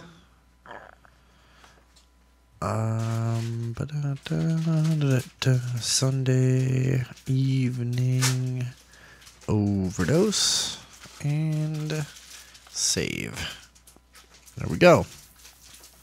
Alright, that's all nice and neat out there on Ustream for people. Now I gotta do the YouTube video. Boy, this is a grind. This is a grind. You know what I'd like to do? I'd like to get really, really drunk. Get so drunk that I lose control of my bodily functions. Yeah. Oh. those tabs. You had diarrhea. Oh, how many times did you shit tonight? Talk in the mic. Come on, how many times did you shit tonight? Seriously, was it 3? I bet it was 3. 2. 1? No, come on. It was 2 to 4. Shut up. Come on. It wasn't more than 4. Was it more than 4? 5? Shut up. No, it wasn't. How many for real? Seriously. How many for real? Stop pointing upwards. It wasn't more than 5. How many was it for real? Seriously. You shit 3 times at my house? Holy shit. That's disgusting. I hate when other people shit in my house. I'm here alone for so much most of the time. It's really uncomfortable when someone else. One time my drummer, Dan, came here for rehearsal at like 11 in the morning. And he just runs in the front door like, I got to use the bathroom. And he and just like shits for like 20 minutes. He's like, yeah, we were out drinking last night. I didn't get to shit this morning. It's crazy. I had to shit all crazy in your toilet. Like, God damn it. This is awful. My friend Max used to do that constantly. Yeah, it's just awful to have someone else shit in your space. Plus, my bathroom is right off the fucking kitchen. You know, I don't. It's a poor design that they. Are you leaving? Yeah, I gotta get my stuff packed up. Giving up on this? No, I don't want to talk about this. You don't want to talk about this? No. Yeah. I mean, you clearly know I'm not feeling well in a lot of ways. It's really bullshit when somebody else shits right in your toilet. Where would you have Sucks. shit? Go down the street somewhere. Shit in my fucking house. This is my space. My shit germs are all right for some reason. Those can float around and I'll be okay. Your shit germs, fuck that. You need to get your own fucking toilet. Plus, the toilet seat at my house is just broken off. It's just completely just you gotta just sit straight. Here's the thing. You can't have any forward or backward momentum when you sit on my toilet. You gotta come straight down and just settle like a nest. And you just perch right on there and keep your weight even. Especially if you're a guy. Because what you don't realize, I don't know if this has ever happened to a lot of guys out there, but what can happen is if you slide forward too much, like if you lean back, picture this, like if you lean back and push your butt forward and the seat slides, your ball skin can get pinched between the seat and the lip of the toilet. And I think it's when you come back, actually, because like you slide forward and it gives you a start. Now, this has happened to me before. If you slide forward and it gives you a start, and so you jerk back and your ball skin just gets pinched in between the toilet seat and the lip of the actual toilet. And it's not dangerous, I don't think, but it really hurts. And it's like a huge shock for a second. And at first, you get that thing of like, oh no, did I just fuck up my body? Like, did I just fuck my balls up? Are my balls shitty now forever? Is this gonna be what is that? Cheese? Yeah, thanks. Is this gonna be am I just gonna be guy with shit balls that now they're like they look like lima beans that you just squashed half of, you know? Just like these fucking weird, like half flat balls. I don't need that. But that's why you have to sit straight down on the toilet seat of my house. Somebody still listening to you? Are there people listening? I don't know. Is Veronica still there? Yeah, I have no idea, but so that's the deal over here. It smells like mildew in the bathroom. I don't know what to do. It smells like coffee grounds. Coffee. Yeah.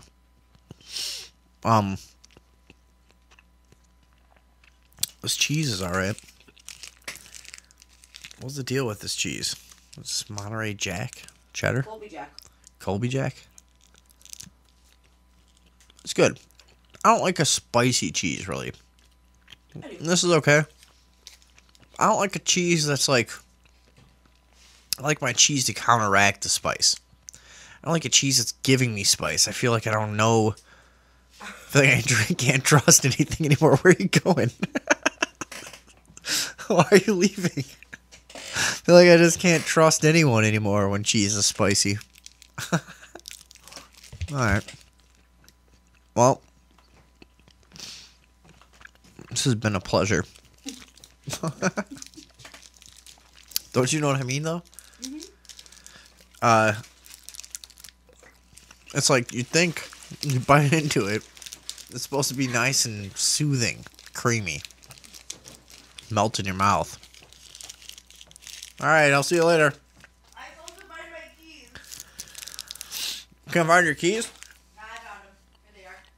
Oh, you got them? Yeah. Oh yeah, we never talked about Mac Gear's art show.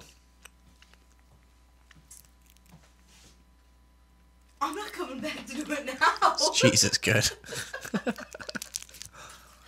I'll see you later. All right, see you later.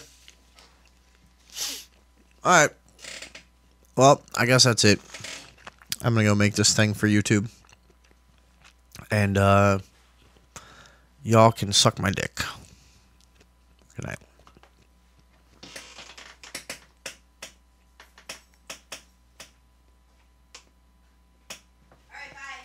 Bye.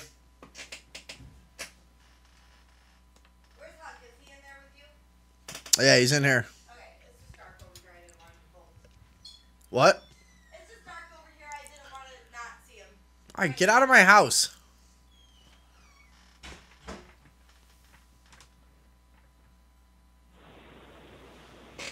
Hello? Veronica. Veronica. Hello? I wonder what's going on here. She was listening on her phone through our Skype while she drove through the middle of the night on her way to Chicago from Maryland. Now I don't hear nothing. Well, hopefully she's all right. Veronica, are you there? Maybe she's getting gas from some junk food that she bought at a petrol station. Ooh-wee, am I on fire?